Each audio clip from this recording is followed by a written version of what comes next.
G'day, tree lovers. It is AOS Coach, and we are doing the long overdue Sylvaneth preview that unfortunately I had COVID, so it kind of kicked my ass between this Skaven and General's Handbook. But we're here, and I am here with a top ranking but really nice person as well. I've actually really enjoyed chatting with Zack before we went on stream. It is Zack McComb, who has been doing absolutely awesome with Sylvaneth in the past. What are you ranked ITC number 1, number As 2 right on TSN? Like you're absolutely gunning it. So you're not jumping on the bandwagon. And Zack is going to help guide me through this new battletome. That is pretty cool. I played Silver. So here's a little story to kick us off, and then I'll get you introed and we'll get into the discussion. I picked up Sylvaneth with the last battletome. Got really excited. I bought the whole army. I was building a Heartwood faction, 15 Kurnoth Hunters, had the new little Arch Rev. Yep. Really excited. 12 hours later, they announced Cities of Sigmar Battletome. And Cities of Sigmar, I played the Empire back in 3rd edition, which is essentially Cities of Sigmar. And I'm like, right. So I played some games, but like my heart was never in it. And as soon as that book dropped, unfortunately, Sylvaneth got retired. But it's an army that I've played against since 1st edition. I love it. It's so unique. And it's such a niche army that there's a lot of technical experience that I'm really looking forward to. And I know, Zack, you've also been playing with this new book as well. So you'll have some practical in-game experience to add to this, in addition to what you've liked in the Battletome. But before we get into that, Zack, if people don't know who you are you, where are you from, and tell me about the trees. So I'm Zack. I play in upstate New York. I try to go to a lot of these big tournaments or RTTs, GTs. I really want to see how far I can take Sylvaneth in the competitive scene. I started going competitively last year, but I've been playing GW since like 2015, starting off with 40K, then got into Slaanesh in 1.0 when 1.0 started and they got out of the PDFs. After playing Slaanesh in 1.0, not really liking it, my wife said I could start a new army, and she really liked the look of Alarielle. And I said, oh, yeah, I could totally use Alarielle in every single game. And she was like, yeah, you can start your army if I get to pick the scheme. So my Sylvaneth are pink and white. Maybe you guys have seen me in upstate New York. I mean, in Northeast tournaments. I was at ACO this year as well. I'm going to be trying to go to another 5-7 GTs before the season runs out is the goal. So maybe you'll see me around. Definitely Come to LVO. Come to LVO. Say hello to me in person. Oh, I already got the ticket for LVO. I'll be there. Boom. See you there. Bring your Sylvaneth. I want to see Alarielle. Alarielle's a model that whether I play Sylvaneth or not, it's a model that I aspire to buy. And like, it just looks like such a gorgeous piece and such a fun model to play and paint as well. So I think, you know, and who knows, maybe that'll get me back into Sylvaneth because I had... So good. If you're listening to the podcast, come onto the YouTube channel. Come have a look at least at Zack's Alarielle. Just ignore the spear. It snapped off. Just ignore that. She's holding a stick, a glorified stick. And at least she's magnetized, so that's nice. Yeah, you were smart. You're smart. I think transporting that stuff can be tough.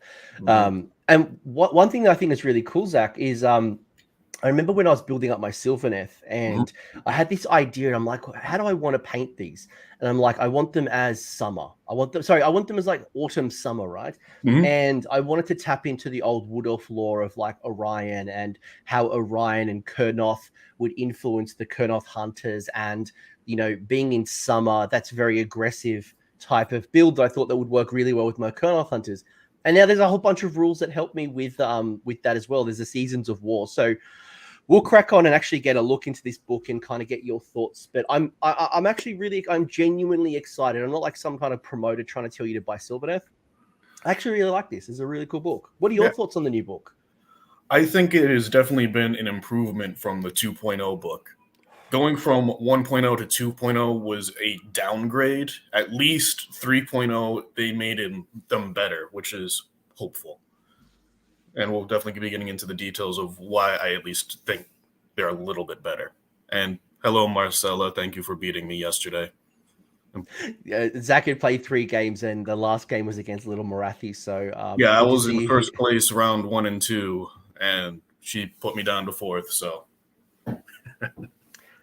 So tell me about the transition, right? So like forget the first book. The first book was busted and people would oh take yeah. like 3 command points to go like they'd run like it was bizarre like what the old one does. I'll never forget my mate Liam used to love running 30 dryads, and Hmm. back in the day as long as you had one dryad next to a wildwood the whole unit would get -1 to hit, and there Yes. was just some stupid ass rules. But tell me about between book 2 to book 3, what have you noticed? What do you like? What's missing? Like, what's your general high level overview of transitioning from the mid book, the second book, Mhm. 2019 book, to 2022? What I noticed is the walk the hidden paths. You was 6 inches, is now at 9 inches. They added strike and fade as an ability that I think is definitely should be played into as much as possible every single round. It is absolutely great. Places of power changed, definitely for the better. One massive change is you can no longer start Sylvaneth off the board and have them come in by trees, which is unfortunate, but I would definitely willingly lose that for what we gained in the 3.0 book. Did the playstyle change at all? Like, if you used to be a shooty army or a combaty army, is it still the same type of army, or has because like we saw Nurgle fundamentally changed from like a really super fast army to one that is way more durable and wardy and healy up? Has Sylvaneth changed at all in that kind of manner? I would say they have. In 2.0, what the best thing they could do was save stacking. I could have Kurnoth Hunters at like a +5, +6 to save, which is just ridiculous. They changed that, and now it's more guerrilla tactics. You have to think about if you're being like a jungle fighter and striking and fading. But it basically sells itself as an ability if it's worded perfectly. We'll bring up the rules very soon. We're doing the quick intro, but I'll bring up the rules and we'll talk. Yes. If you haven't picked up the tome yet, or if you're someone who's Sylvaneth curious and you haven't actually looked into it, we'll actually go through the rules soon. But you're right. Like I think when I think of what Sylvaneth used to do back in the day, I never really felt Sylvaneth was like they just felt like a bunch of gardeners. Like in Australia, we had a show called Bert's Backyard, and you used to just like plant trees, and like you'd put some wizards in trees, and you Hmm. could do things to me and I couldn't do things to you, and you drop a bunch of Kurnoth hunters and be annoying, and you put your roots in the ground, and Yep. Durthu would hit me or whiff. Yep. The end, and like and then you got the war song bomb with the the war Oh, song kind of became really powerful, and like this like strike and fade away. Nothing says Sylvaneth more than that rule. oh yeah. Cool. All right. If I hadn't picked up to Sylvaneth, what's their strengths? Tell me about what are they good at? Their strengths, I would say, is their movement. You can teleport a slow unit, and you can use your fast movement units like Alarielle, like your Lancers, like your Seekers to hit and ideally strike in such ways that you mitigate them hitting you back as much as possible. You take advantage of your turn and then set up again to totally mitigate your opponent's turn. So they angrily trudge forward, you move forward, hit, fall back, they move forward, you hit, fall back into anywhere else on the board. So it is definitely going to be a fairly frustrating army to play against for your opponent if played absolutely correctly. Ideally, you should suffer minimal casualties throughout the game. You're very much a scalpel army. You're not Iron Jaws. You're not running forward. You're not going to bash your opponent in turn one. You're very much finding weak points, Mhm. striking, using the woods to manipulate and bounce around the table, and Yes. you're very much a movement type of, and it's not just moving forward. I mean, yes, you've got some fast models, but you've Yes. got things like Gossamid Archers that can retreat, after they've unleashed hell. You've Mhm. got strike and fade away to allow you to strike in the combat phase and then move away. You've got so much movement shenanigans that you can really pull your opponent really away if you play it effectively. But if you don't play it effectively, you'll get punished. Oh, So yeah. No, you'll get totally erased if something is allowed to get into you and punch you. what tell me about Zach the weaknesses. Like if I'm building up a Sylvaneth force, what am I not good at? Like are you Is it magic? Are you good at, like, what are you not good at? You can definitely build into being good at magic. You can even be build into being half decent at shooting. You're not going to be as good as KO at shooting and have your entire list wrap around it. I think what you're really going to probably struggle at is locking an area down, even with Kurnoth hunters, and holding like the mid board. You're not going to be having a block of 30 Dryads clog up the center of the field. They will die. Cool. Is there any units that you think have really gotten a glow up since the old book to the new book? For glow ups, I would say, what would really have gotten better? Kurnoth hunters, I do think, have improved. They're no longer limited by their deploying roots and their 1-inch pile-in. They're now a 3-up save base, which is definitely respectable, which I do think is something that can be used well.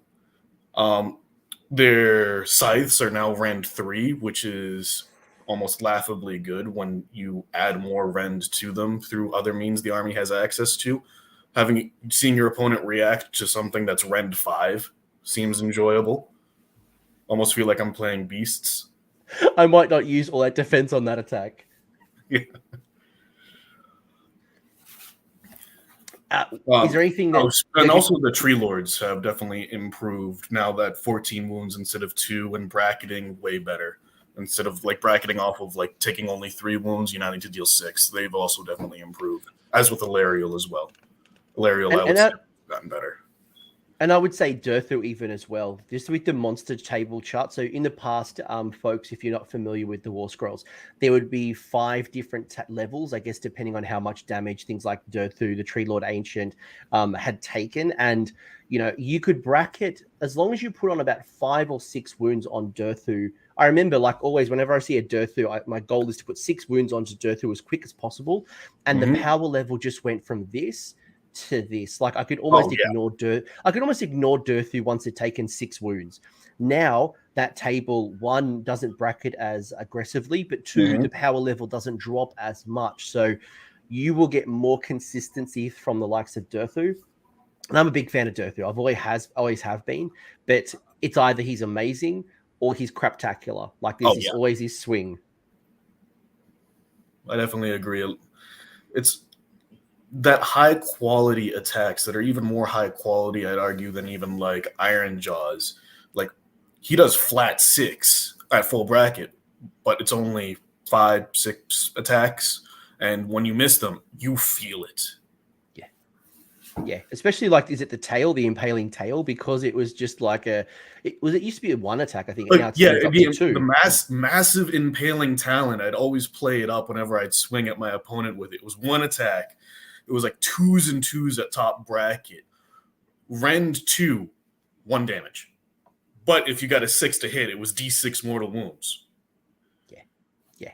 There's some good rule changes, and we'll go through and kind of... we're going to show Zach two of Zach's lists as well, but I think I'm really conscious of not telling you what's good and what's not good.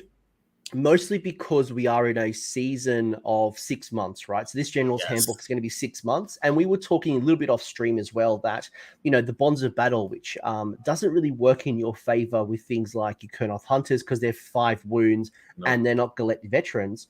What happens in 6 months' time when we're in a new General's Handbook? Does Kurnoth Hunters get a glow up? Do Dryads become really good? If we become into a magic meta, all of a sudden does... You know what I mean? Like, so we'll go through. Yeah. We're going to go through and give our experiences, but I'm really mindful of not calling anything trash because this meta could shift so quickly, especially with a new General's Handbook on the horizon. But what I do want to do before I get into the rules is I want your rapid fire thoughts on. There's a bunch of new War Scrolls since the last book, right? So I want your thoughts. Give me your thoughts, your high level. You know, do you like it? What don't you like? What do you like about them? Would you take them? Lady of Vines, brand new model, came in with the... Lady of Vines was good in 2.0 when Throne of Vines used to be +2 to cast as long as you don't move.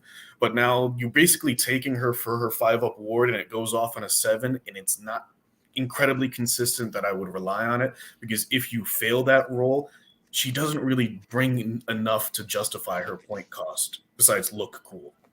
It is kind of neat seeing her stomp on a plague bearer. But besides that, I would lean against running her as of now. But I'm going to just challenge you for a second, because you did lose a war scroll. You lost the branch wraith. You kept the witch. Yep. No, you lost the witch. Oh no, the branch wraith. You lost the wraith. You kept Yep. the witch. Mm-hmm. The Lady of Vines does have the summon, right? The casting value of 7 can bring. No. It what am I talking about? Her summon ability is now at the end of the movement phase. You roll a die once per battle. On a 2-up, you get dryads near entries anywhere on the battlefield. On a 1, you don't get anything. So if you roll a 1, then you just don't get the dryads for the rest of the game. And it's a once per battle thing. Yep. Unlike the branch. Yes. Wraith, they used to summon it every turn with a spell. Mm-hmm. Before we get into the other ones, quick question from Chaos Discordia: how would you start collecting Sylvaneth as a new player? Do you have some? Do they have some evergreens that could be useful in future seasons? Evergreens. I mean, you're basically asking to like future-proof your army, and like we said, the seasons in the future could be literally anything. It could be magic. It could be no shooting. It could be anything of that nature. I would recommend with a start collecting, definitely. And you're going to need 2, if not 3 boxes of the Wyldwoods, which is definitely the scare off factor when it comes to starting Sylvaneth and looking at, I have to buy a 2K army, and now I need to buy these like 3 boxes of terrain pieces. But it's something that the army does need. Alarielle always looks nice, and it's rewarding to see her fully built to give you some encouragement. Kurnoth Hunters, I would get those and magnetize them. They might be the closest things Sylvaneth could have for the future proofing. You have 3 variants in 1 chassis. Tree Revenants. If there's anything that I'd say has a possibility of always being good, I would say Tree Revenants, with their ability to teleport and be annoying. That was my first one. Tree Revs have always been good since day one. They've always been good. Dryads, even a small unit of Dryads, have always been good. Whether you want to spam Dryads, maybe you don't want to go down that route. But having some Dryads up your sleeve will always be evergreen. So, and obviously the heroes are going to rotate. Durthu's usually in lists, or at least, you can find a place for Durthu. Is what Durthu does, right? Whether you bring on Tree Lord Ancient or a Tree Lord, Durthu does the Durthu thing. And Alarielle's wonderful, but she is a lot of points like those god tier heroes. So, if you're bringing in Alarielle, you know what you're taking. It's god tier. It may not be super competitive at times, but you're bringing on an awesome model, and it does things. So you're bringing in 1,000-point army into a 2K event, and your reward is Alarielle and a little bit more.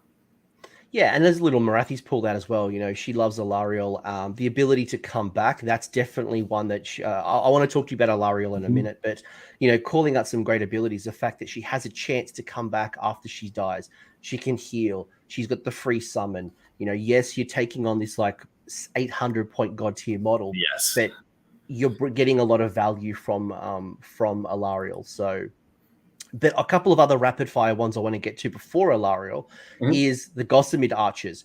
When Gossamid Archers first came out, people freaked out because of the mortal wounds, the speed, the unleash hell.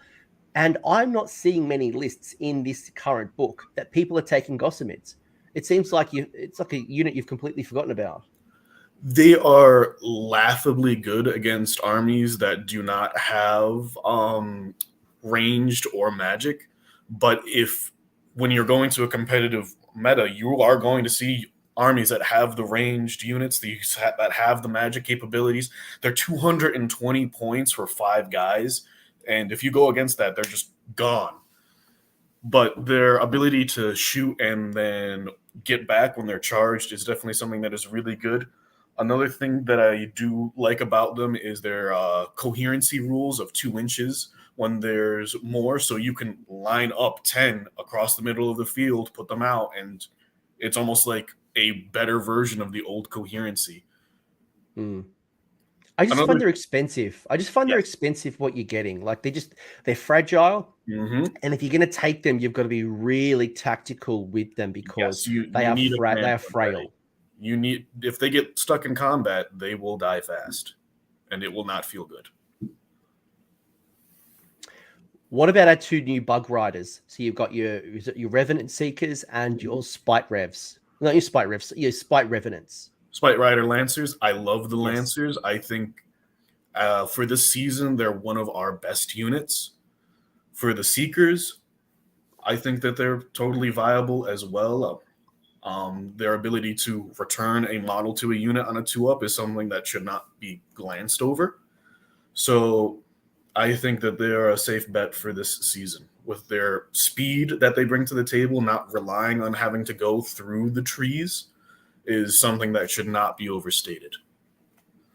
By the way, this is a good question. I want to pull this up because I haven't seen this build just yet. But Nick Wright calling out that they are seriously loving a Dryad Horde. They can accept a lot of buffs. They're a -1 to hit. They can be -1 to wound natively. You got the Spite Swarm combination. Was it Rend 1, Ward, Mystic Shield? So for their points, they are an absolute anvil in Nick's opinion. What are your thoughts on the Dryad block? I think you are definitely spending all of this energy on putting in an anvil, and I think it can be a very successful anvil. You just then need hammers to pound things that land on that anvil. So you would need to support it with maybe Alarielle. I would say the Lancers would also help. You're just putting a lot of your eggs in this anvil basket, and I'm curious to see how well it would survive against something, especially in this bounty hunter meta that we're in. They are definitely has the potential to take a lot of damage, like comically large amount of damage. Which is what Christopher's saying down here below. But to the point, like obviously with -1 to hit, -1 to wound, there's a whole bunch of like if you safe stack and do a whole bunch of things, it'll make it harder to get those damage through. But even whatever it might be, in 6 months' time when we go into the new General's Handbook, bounty hunters may not be here. Oh yeah, definitely. So they could definitely have a potential in just less than 6 months, and we could be seeing the Dryad anvil list, so 60 Dryads. There are some things that I've got on my shelf right now where it's like it's not right now. I feel like the season right now with bounty hunters and some of the benefits, I'm like, look, I'm not going to play you just yet, but I'm just going to hold you off for a little bit, see how the meta shifts, but then also see what the new General's Handbook drops. So I think it's worthwhile, Nick. I think a Dryad block could be good. You're putting a lot of resources in, but you got to start thinking about how you then maximize. Yeah, you've got an anvil, but there are more objectives on this particular General's Handbook as well. So, in some of those where you've got maybe 6 or even 8 objectives, how are you going to be claiming and retaining those other ones? So keep that in mind. I'm not saying it's a bad idea, but just really think about what you do with the rest of the points to make the most of it. Any final thoughts from you? The new units, I do not think so. I think I've said my piece on them, which I do. Yep. Cool. Final one. Let's go back to what Little Marathi was talking about with Alarielle. What do you think about Alarielle? Is the goddess worth taking? Do you like her? Why do you like her? Is she too expensive? Is it the time to pull back on these god tier and go back to more like 10 wound type heroes? Where are you at? If you take her, she is your starting point for your list and you understand what you're getting into when you're taking her. She is 16 wounds on a 3-up, but she can die. And yeah, she can come back, but then she can die again. And you can fail the roll for having her to come back. It is a once per battle roll. And on turn 4, it's a 2-up. And it gets worse the sooner you do it. And turn 5, yeah, it's a guarantee, but I don't know if she's really going to have enough impact coming in with 8 wounds and not being able to heal. I like her, and I do have lists with her in it. But you just have to understand that you need to make sure that she is getting her worth out. She is 840 points. Even her antler attacks, which is 4 attacks, 3s, 2s, Ren 2, flat 5 at full health, and you can all out attack, so it's 2s and 2s. I've rolled 4 1s, and it just feels bad. I've rolled ones on to hit for her lance attack, her spear attack of a range of 24, twos, rend 2, flat 6. And anytime you take those hits on what seemed like really good rolls, it definitely diminishes her value. But at the same time, I've had games where she has just totally cleaned house. So you just have to know what you're getting into when you're bringing her to the table. And her Metamorphosis spell is also great. A 16-inch range goes off in a 7, and you roll dice equal to the casting value, and every 3-up is a mortal wound. I've cleared off just a block of brutes casually that were in my way. I think when you pick Alarielle, you're picking the utility value for Alarielle, Yes. because she does things, right. If you need a combat monster, you don't have to go into Alarielle for a combat monster. You can get combat from other areas. Mm-hmm. But those combat monsters don't have the spellcasting utility. Marathi. Alarielle has 3 spellcasts and 3 unbinds. Yes. She has the ability to heal 2d6. So you don't need to take Emerald Life Swarm. No. She can bring on once per battle a unit of Dryads, Tree Revs, Spite Revs, Kurnoth Hunters, Branch Witch, or a Tree Lord. Yes. So the utility value of you go to a tournament and you're like, look, I need more bodies here. I need more screens. I need more damage. I need some range. Yes. You've got the utility value. You have the entire spell lore, which also does help with I need to do X, Y, and Z, and she has access to a spell that can help. Spite Swarm definitely helps her if you want to send her in as like a bug missile. Now she's suddenly 19-inch move with plus 3-inch charge. And I can definitely underline infuriating when it comes to the abilities that some Sylvaneth have access to now. It definitely feels bad when it happens. And as Rifler is saying down below, Alarielle with Spite Swarm for the charge, then in the teleport with the charge, fight, fade away, can be incredibly tough. So again, she's not Gordrak. She's going to run up the board. She's not Kragnos. She's just not running up the board trying to smash things. You've got to be smart with your hero, but she is a great piece still if you're someone who wants to run it.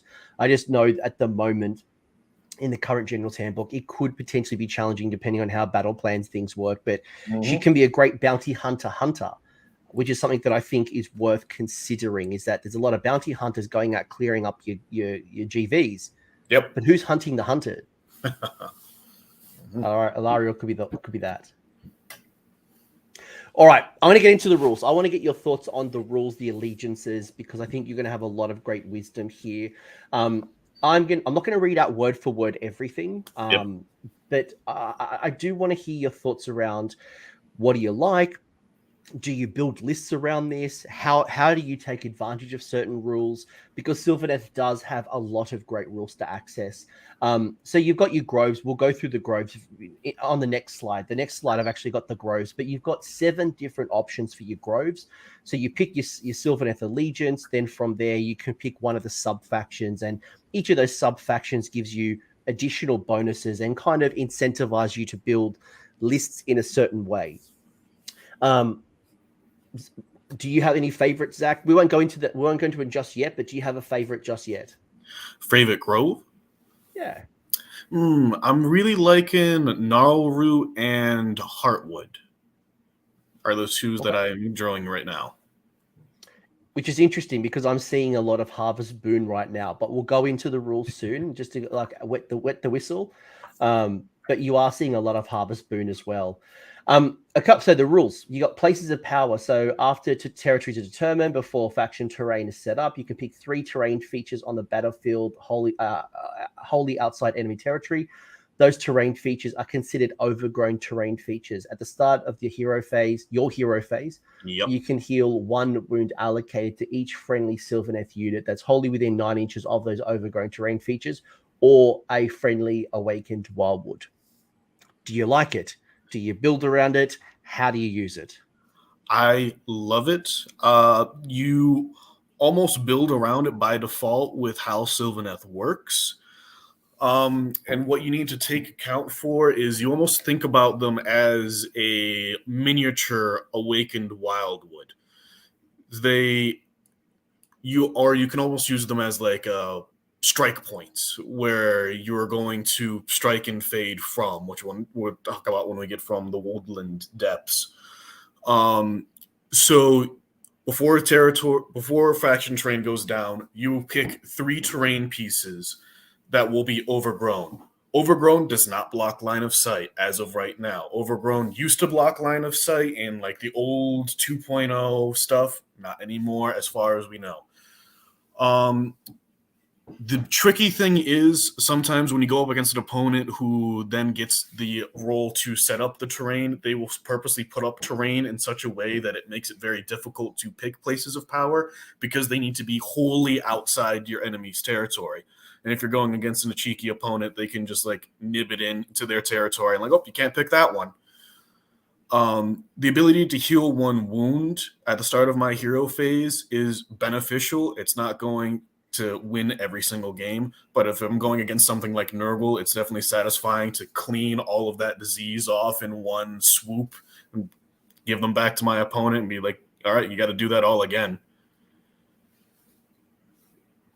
Yeah, it's a great little rule. It's not going to break. It's not going to change the game, but it can certainly make a difference. To your point, it's going to help obviously stack as well for heroic recovery. So you could heal 1 wound plus do a heroic recovery. If you had Alarielle, you could still do the heal as well. If you take Emerald Life Swarm, again, you could do a whole bunch more healing. So you've got access to more healing. It definitely doesn't obviously help you with your 1 wound models, unless, to your point, a really good point, is that Nurgles are quite popular at the moment. So even just healing off the disease token on those 1 wound models, you're never going to bring back a 1 wound Dryad, Tree Rev, whatever it might be. But certainly you could remove that disease token. So that's a really good call out. Really good call out. Yes, because there's I've heard the rumblings in the Nurgle community. They might start taking their grand strat where they have to have a disease point on everything, and that just counters that. It's that is a really good grand strategy, and if you can then deny them by just healing up and taking off those and then retreating and kind of hiding off one of those troops because they don't have a lot of long range threat, nice way to counter your Nurgle opponents. But this is not the Nurgle show. Let's keep talking Sylvaneth. You've got 2 other rules when it comes to From the Woodland Depths. There are more rules, but this is the ones just on the screen. The first one is Walk the Hidden Path. So once per turn at the end of the movement phase, you can pick 1 friendly Sylvaneth unit that is wholly within 9 inches of an overgrown terrain feature or Wyldwood. Basically, to teleport, you remove it from the battlefield, set it up again more than 9 inches from enemies, wholly within 9 inches of a different overgrown terrain. So basically, it jumps from 1 Wyldwood or overgrown feature to another overgrown feature. And obviously, you can go from overgrown to Wyldwood. It doesn't have to be Wyldwood to Wyldwood, overgrown to overgrown. Like, you just jump wherever. Do you like it? How do you use it? What's your considerations? I like it because in 2.0, it will used to be instead of doing a normal move, now it's at the end of the movement phase. So what you're able to do is move units into range of the woods that were out of range and then teleport them. Or I've seen plays of giving the hive to Alarielle. She moves 19, put 3 inches or spook away a unit, have that unit redeploy away, and then have her go somewhere else and attack somewhere after teleporting. So kind of forcing your opponent's hand into a situation they thought that they're getting in the upper hand off of a redeploy, but then you just move somewhere else and hit somewhere else. Yeah, it's a great little ability. It does it talk about you having, you've got to be outside of 3 inches. So you can't teleport into combat.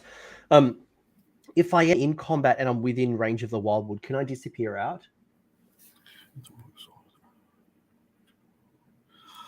As far as the wording is saying, yes. It's at the end of the movement phase. It's not instead of a normal move. Yeah, cool. Yeah, interesting. At the end of the movement phase. Yeah, interesting. Could be a way to get out of combat too. I'll have to maybe look at that, or at least it might be an FAQ. And by the way, that might be a good call out here. We are recording pre-FAQ, so there could be any FAQ to anything that Zach and I say. So just keep that in mind. I'm being told in the chat, yes. So it looks like I can teleport out of combat, which is a great little ability. Yes. Because it's not, it doesn't say instead of moving, it's just in the movement phase, which is sweet.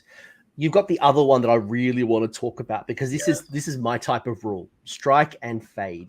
So once per turn in the combat phase, immediately after a Sylvaneth unit has that's wholly within 9 inches of an overgrown or a Wyldwood has fought, you can remove that unit from the battlefield and set it up more than 9 inches from all enemy units and wholly within 9 inches of a different, again, Wyldwood, overgrown, as long as it's outside of 3 inches from all enemies when you pop it back out. I love this, but I want to hear your thoughts. I absolutely love it as well. It really feels good to get into a combat, deal damage, and then being able to leave and set up for next turn without any form of punishment whatsoever of your opponent swinging back. I know it definitely doesn't feel the same way for your opponent because they just got hit in melee and there's literally nothing they can do about it except try to stay away from the trees. And I thought, because I'm a Gloomspite Gits player, and we have an artifact it's a command trait like this. It's called Fight Another Day, where my Mangler Squig can fight and then it immediately moves like 6 inches away.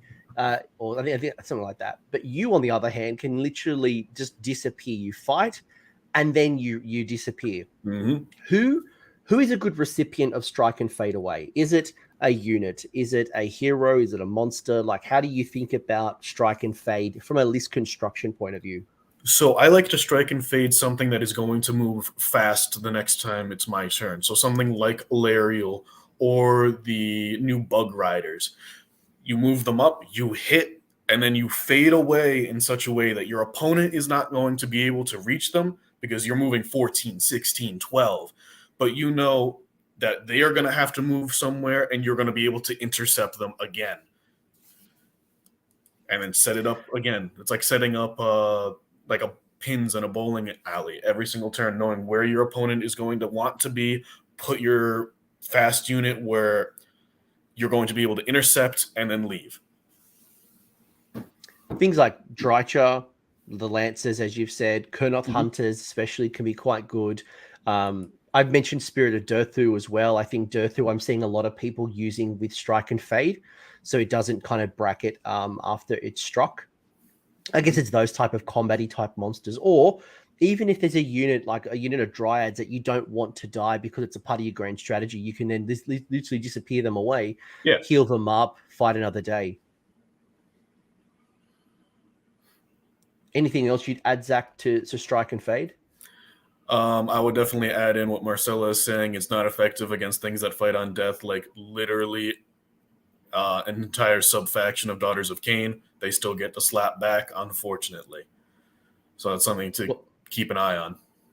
My thoughts and prayers are with you in these troubled times of not completely fighting. And then, yes, there are some things that can get around it on Fight on Death, but this for 99% of the games you're going to play, you're going to be able to strike, to then get out of combat and potentially then threaten other parts of the board or set yourself up for a double turn, or where you move might actually influence might even influence your opponent giving away the turn, whatever it might be. Or you might even cap an objective if you've got a large base as well. So think about some of the manipulation you can do on top of just the fighting part. Cool. I feel like I've got everything out of you at this particular point. You got a couple of other things. You got the Verdant Blessing. Verdant Blessing seems to be very similar to the last edition. It's like every wizard that is Sylvaneth. So it's not. Just a clarification here. I saw this in the last book. I spoke to Games Workshop about this, and I want to re-clarify this. If I ally in a Sylvaneth wizard into a different faction, let's say it's Living City, it doesn't take Verdant Blessing with me because it's a part of the allegiance. So just keep that one in mind. It doesn't come with it is within Sylvaneth allegiance.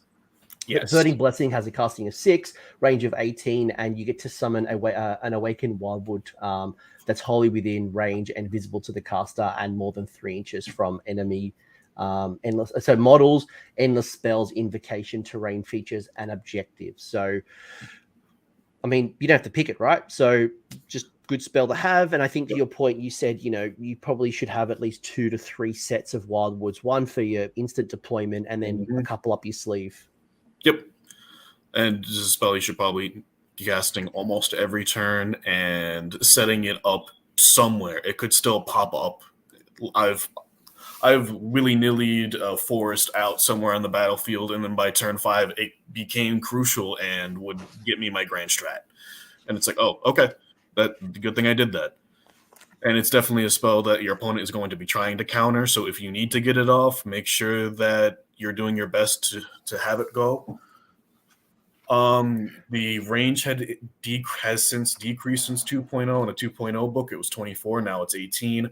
And for Sylvaneth players, I think 3-inch tools are a must because it needs to be 3 inches from the models, the terrain, the objectives, and it's almost like an art form putting the Wyldwoods together. Because when you get a box of Wyldwoods, it's 3 crescents, but the 3 crescents are in different shapes. So when you have to figure out what is the biggest possible tree I could put in the space that I want it to be. Maybe it's only one little dinky one, or maybe it's 3 of the largest size crescents, and now suddenly a good chunk of the board is woods. Was there anything? I was just re-looking at the war scroll for the Wyldwoods. Did anything change? I feel like some things did some things change. I know that with Overgrown Wilderness, the line of sight isn't blocked for keyword Sylvaneth units now, which is something that kind of seems a pendulum swing, right? You blocked your own line of sight, then it didn't, then it did, then it didn't. We're now back to Wyldwoods do not block Sylvaneth keyword line of sight. So specifically Awakened Wyldwoods do not block Sylvaneth line of sight. Wyldwoods still do. So if a board starts off with Wyldwoods, those block line of sight. Awakened Wyldwoods do not. And yes, but yeah, be mindful. Yes, absolutely. You know, your opponent can clog up the board. They can do things. Yeah. Do you want to explain this comment a little further for me, Zach? So if your opponent manages to get within 3 inches of an overgrown terrain, it is shut down. You cannot teleport back into it. Think about it as like a forward operating base getting overrun. You can't use it. So if you're planning on striking and fading, make sure your opponent doesn't like sneakily use a redeploy to get within 3 inches of a woods, or make sure you have a woods to fall back to. Thank you. And people are telling us we got to have a drink every time we say Wyldwoods. And unfortunately, it's one of those things that, like Games Workshop, when they say in addition, like everything is in addition, your allegiance is so tied up into the Wyldwoods, and you're going to hear a lot about them. So the importance of using them, having them up your sleeve, and thinking about your placement is just critical, right? Unfortunately, it's a relationship that's just tied up with Sylvaneth so much as well. So anyway, Verdant Blessing, you summon woods, great. Yep. Have a couple up your sleeve, and yes, to your point, having different sizes of them, because all 3 of them have different sizes, allows you to manipulate and find spaces around the board, whether you need small, whether you need big. It's like an art form. I always tell my opponent as I'm like frantically trying to get the woods to work just right, be 3 inches away from everything. One of the new rules that I really want to talk to you about, because this is brand new to this book, and that is this Seasons of War. So shout out to Jordan for manipulating Games Workshop somehow, or getting ahead of the meta. But you've got the Seasons of War. So after you pick a Sylvaneth army, so when you go to a tournament, you have to pick this in advance of your tournament submission. You don't get to change this every game. You get to pick one of the following, I guess, seasons. So this really represents how, you know, Alarielle has got summer, winter, autumn, spring, the Sylvaneth in general. It has nothing to do with Alarielle, it's just Sylvaneth. So you've got the burgeoning, the reaping, the dwindling, and the everdusk. And all 4 of them have different rules, and all 4 of them I'm going to bring something different to the table. I'll read them out quickly, and then Zach, I want you to wrap up and kind of tell me what you like, what you don't like, some consideration. So the burgeoning are friendly Sylvaneth units that did not charge in the same turn and are wholly within 9 inches of an overgrown terrain or Awakened Wyldwood is going to get a 6-up ward. The reaping is going to add 3 to the range when you pick a friendly Sylvaneth unit within the places of power, and the Woodland Depths battle trait. I just woke up, folks. Give me credit. The dwindling in the hero phase, you can reroll 1 casting roll, 1 unbinding roll, and 1 dispelling roll, as long as that wizard is a Sylvaneth wizard that is wholly within 9 inches of an overgrown terrain or Awakened Wyldwood. And then the Everdusk is subtract 3 from the range that's within for your places of power or from the Woodland Depths. So it's actually a subtraction there. Yep. But in return, you get the unmodified hit rolls for attacks made by melee weapons for Sylvaneth units wholly within 6 inches of an overgrown terrain or a friendly Awakened Wyldwood. If it's a 6, it basically does exploding attack, so you get 2 hits instead of 1. So a lot of flavor. What are your thoughts? Do you like all 4 of them? Do you think some of them are better than others, at least in this particular season? Do these even influence the way you build your list? I think they definitely do play into how you build your lists. You're not taking the dwindling if you have 1 or 0 casters. My favorite seasons, I would definitely really much enjoy. I do like the dwindling. The option to re-roll is definitely very helpful. If you need a spell to go off, you can casually re-roll it. If you roll double ones, you can re-roll it. The reaping does not seem like a lot at first glance, but it definitely should not be slept on. 3 inches doesn't seem like a lot, but it definitely puts in work when it goes from 9 to 12.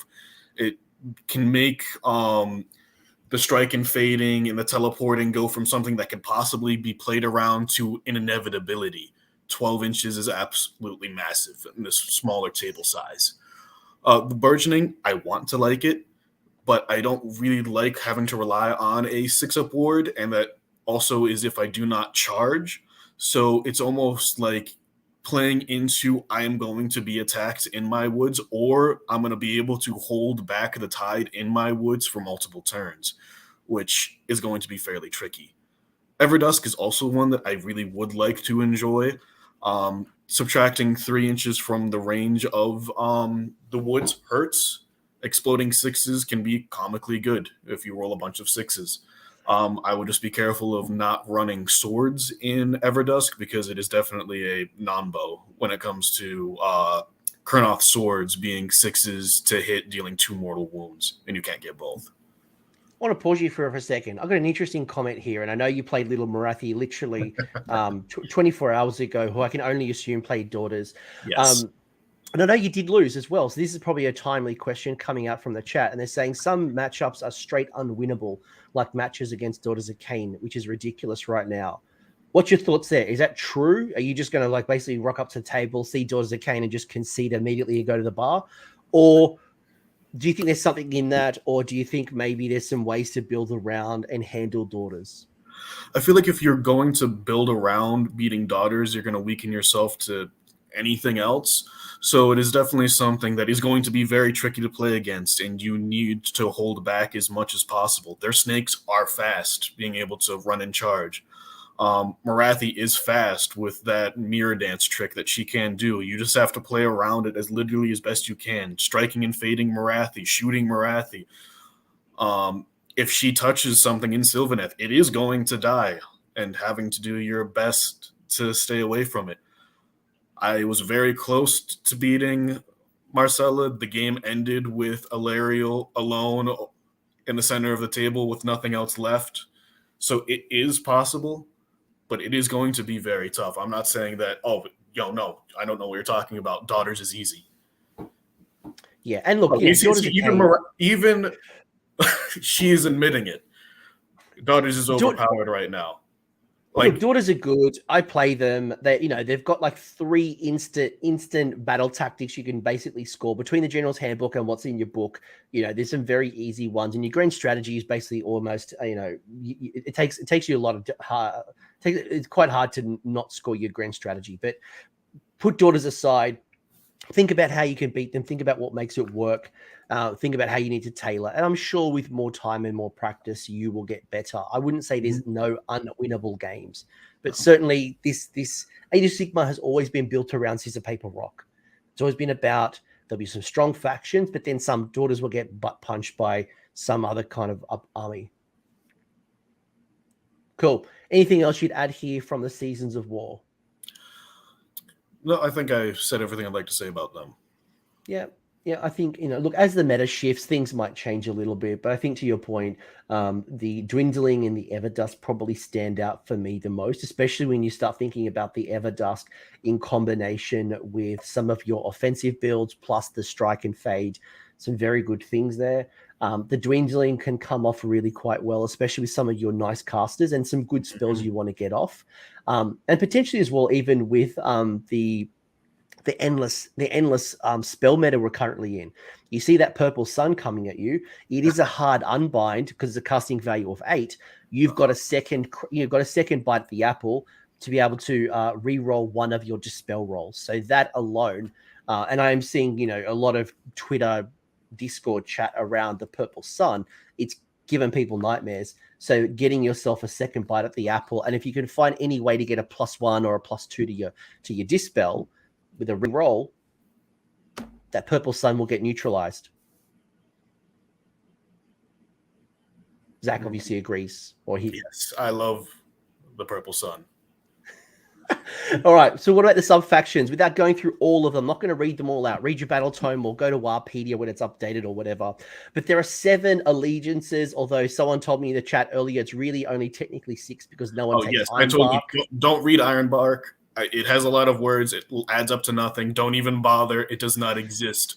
Sylvaneth has 6 sub-factions, and it is a disgrace. We need another one. I mean, if you want to combine yourself with some Dryad and you do you. I mean, there used to be some good. They don't even get that anymore. Oh.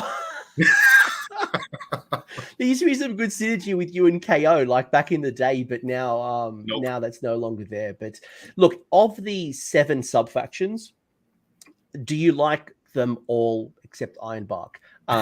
Do any of them, do you start with this sub faction at the top of your list building, or do you build your army and then go, right, what suits me better? It could go either way. It could be, I really want to run these units together. What's the sub faction that adds to it the most? Or I think I can build around this sub faction. What units can go best into it?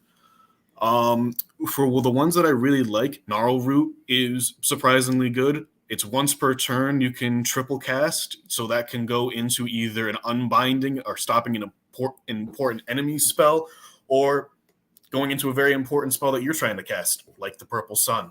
So 3d6, being able to re-roll that if you're taking the re-roll season is pretty good. So you 3d6 and re-roll. That's or you could have just 2 powerful casts. I know the Warsong Bomb using Umbral Spell Portal and just getting those mortal wounds. That's quite a popular build with Gnarlroot. Yes.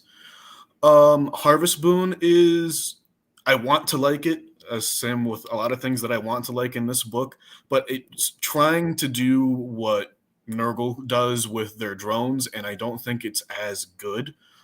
Heartwood is amazing as well. Gnarlroot and Heartwood are the 2s that I love the most. I mean, you're basically just giving yourself all-out attack on 3 units, and if you pick a tiny leader, you can then all-out attack and ignore Lookout Sir if you're doing a shooting build with 6 bows. Dreadwood definitely suffers a lot from a Grinning Blades issue, where it would be 5 times as good if you could do it every single turn. And also you're relying on Spite Revenants that are not the most survivable things in the world, because even at 2 wounds each with a 5-up save, if you're running a block of 15, it's over 300 points, and it's probably going to be targeted and die very quickly. Yeah, I'm not sure. Like when I looked at Spite Revs, and it's always been tough. And back in the day when you used to have, was it Outcast Battalion, where you'd take three Battleline units of Spite Revs. You'd fulfill that Battleline requirement, and then you get your extra CP. But that game is no longer. We're not playing in that game anymore. When I think about Dreadwood, it sounds good, but do I want to be building around Spite Revs? And yeah, they've got a lot of attacks. It's 3 attacks each. 6 is a mortal wound. So from a volume point of view, yeah, 5 can slap. But would I build my sub allegiance around Spite an ability Revs? that can use once per battle, too? Oh, it's only once per battle. Yeah, that's what I mean when I say it has a case of Grinning Blades, where Grinning Blades used to be only the first battle round. But you were thinking that it was 5 times as good, and you were still on the fence. That's what I was going to say. I was even if it was once per turn, I'm I mean, I have to really think about how to maximize the Spite Revs. But yeah, I think when I look at these, I'm attracted to Gnarlroot. I'm attracted to Heartwood. Harvest Boon is very popular. I've seen a lot of the Bug Flyers, your new Revenant Seekers and the Spite Lancers. They seem very, very popular in Harvest Boon for the the free pre-game 12-inch move. So it allows you to be aggressive turn 1, strike up the board before your opponents applied their buffs. Then you can strike and fade back if you've got that overgrown terrain piece. Winterleaf's an interesting one. I think it's always been a bit more of a techie type piece. That's another one that I really want to like. But it's your game plan is locking down your opponent, and I don't know how well Sylvaneth can be at really locking things down unless you're running blocks of 6 hunters and backing them up with seekers. I mean, it's something that can be done, but it's not really going into the Sylvaneth game plan of not wanting to get hit at all. Yeah, I think you don't have. I mean, you've got your Kurnoth hunters that have a good armor save, but outside of that, like I know, yes, we talked a little bit about Dryads who they can get some, minuses to hit, minuses to wound, but they're still 1 wound idiots. While what are they, base of 5? So you get them on base 4 up.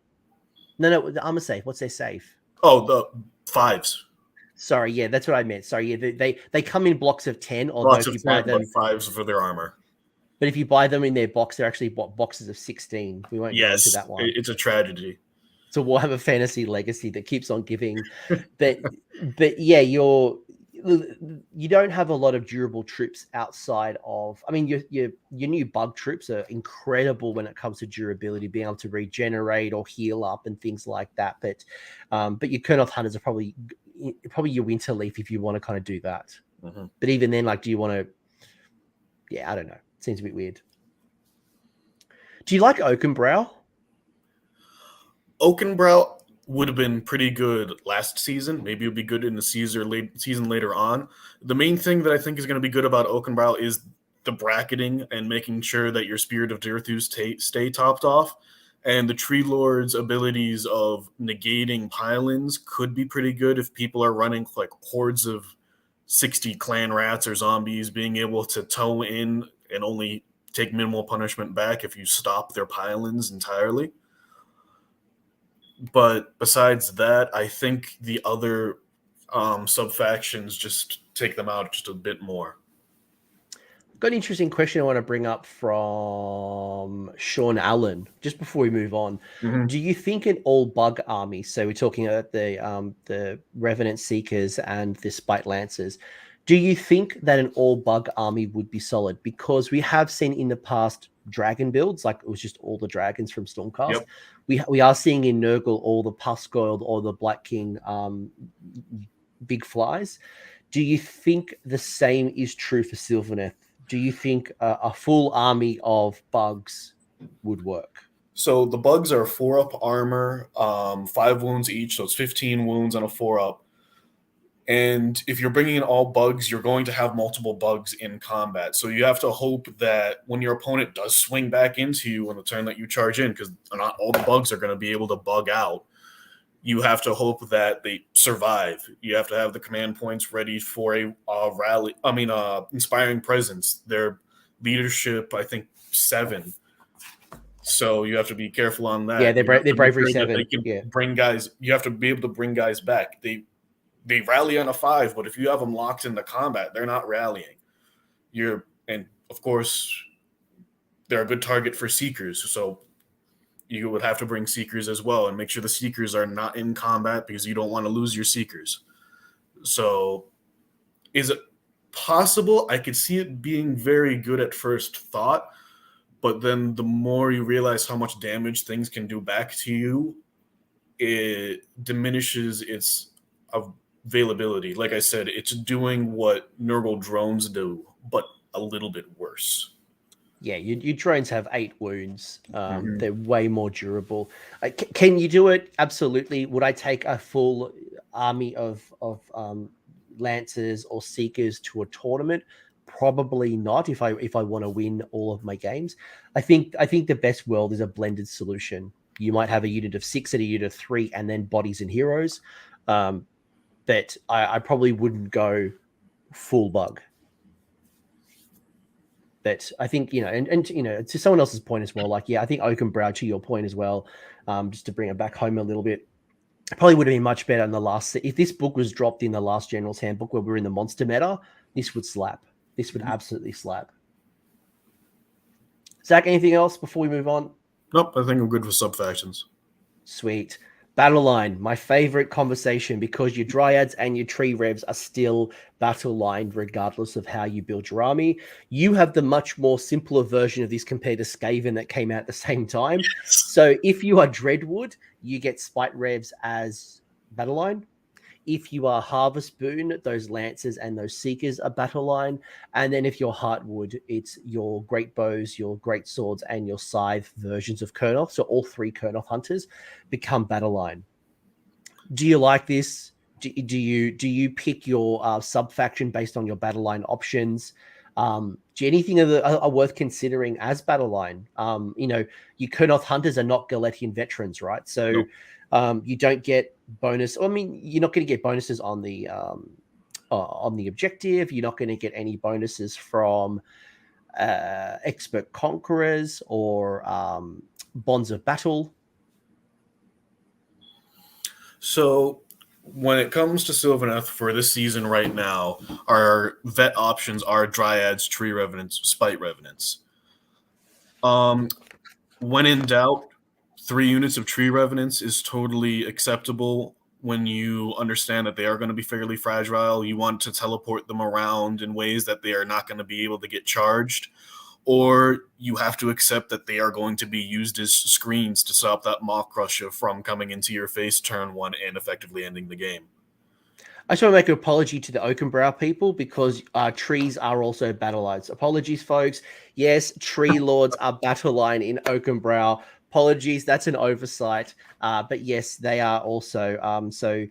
Tree Lords that are singles, so you can't reinforce them, are battle line in Oakenbrow. Apologies there.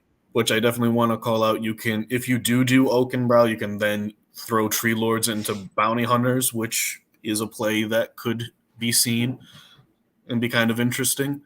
For the other battle line unlocks, I think they're totally good. I think if you're running a Heartwood, I think 6 bows actually do have some play and can see some success.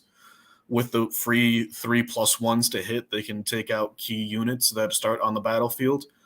And Harvest Boon, I would definitely hope that Lancers and Seekers would be battle line, because that's what the play is. You're moving them up 12 and doing things, so you want as many as possible. Would you double reinforce a unit? Would you go to a unit of 9 in a Harvest Boon army, or do you think it's a bit overkill? I think it is probably a bit overkill, because it's just going to be a big target on that unit's back, and your opponent's going to just dump as much damage as possible into it. I'd be absolutely terrified of a Morathi getting into a unit of 9 Spite Lancers, because she could easily kill 6 of them. Yeah, it doesn't give you a lot of flexibility. You see this with Nurgle and Dragon builds, where you rarely see them double reinforced. They would have the same amount of models, but you'd have versatility where you have like a block of 4 flies and then 2 and 2. So you still have 8 in total, but you're just not putting them all into. And yes, the incentive is there because you get your buffs go further. But it does kind of anchor that one point. You got a really strong piece, but then other areas your buffs go further, but then your opponent's damage also goes further as well. Yeah, I think the chat generally agrees with us. Double reinforcing your Lancers is probably not the best approach, but being able to tap into smaller units, having a bit more flexibility, I think is a good. Yeah, I don't think you would ever want to reinforce your Seekers, but I think 6 can be definitely a sweet spot for the Lancers, because their lances and their bugs are 2-inch reach, so they can attack in 2 ranks. I think what you mentioned as well, with just to go back to Oakenbrow, because I haven't got it on the screen. You've made a really good point, and you're seeing this in Fire Slayers at the moment, where Lofnir, which can make Suns on Magma Droth's battle line, so a hero can become battle line. You're seeing a lot more Lofnir armies taking the Suns on Magma Droth, because then that allows them to take bounty hunters and becomes really powerful, because then all of their attacks in melee will do +1 damage against those Galetian veteran units. So you can replicate the same kind of build, obviously very different, but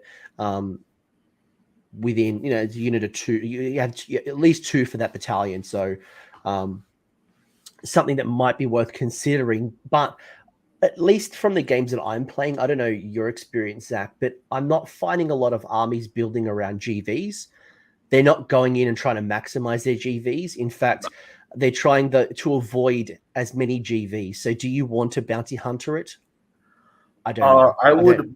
I would still bounty hunter it for now, because I feel like what's going to end up happening later on in the season are people going to be caught lacking. And when you go to a GT and they're going to have half be bounty hunters or maybe even less, and then the rest are going to be running 60 clan rats, 60 zombies that all count as 3 each. So I would keep that in your back pocket of the bounty hunters for now. Yeah. But like if you're gonna run Oakenbrow for the bounty hunters, I don't think that's what I'm trying to say. Is I don't think it's enough for me to do it. But if it's something you're already going to do, absolutely go do it. And there's a battalion I'll show in a minute that also does reward you for that tree lordy type of build. So that's in addition to everything. Couple of command traits and some spells as well. What's your favorite command traits? There's 3 for all Sylvaneth heroes, 3 for Sylvaneth wizards. I'll let you answer first. So for Sylvaneth heroes only, Gnarled Warrior is pretty good, especially on like a Durthu. You're just having to make sure that you're always rolling a 3 up or else you're going to get punished. And Warsinger, I also think, has some promise. Being able to move faster is also good. Being able to get into your combat, hit your opponent, and leave, because if you do not get far enough and you fail your charge, you're caught out in the open and you will probably die.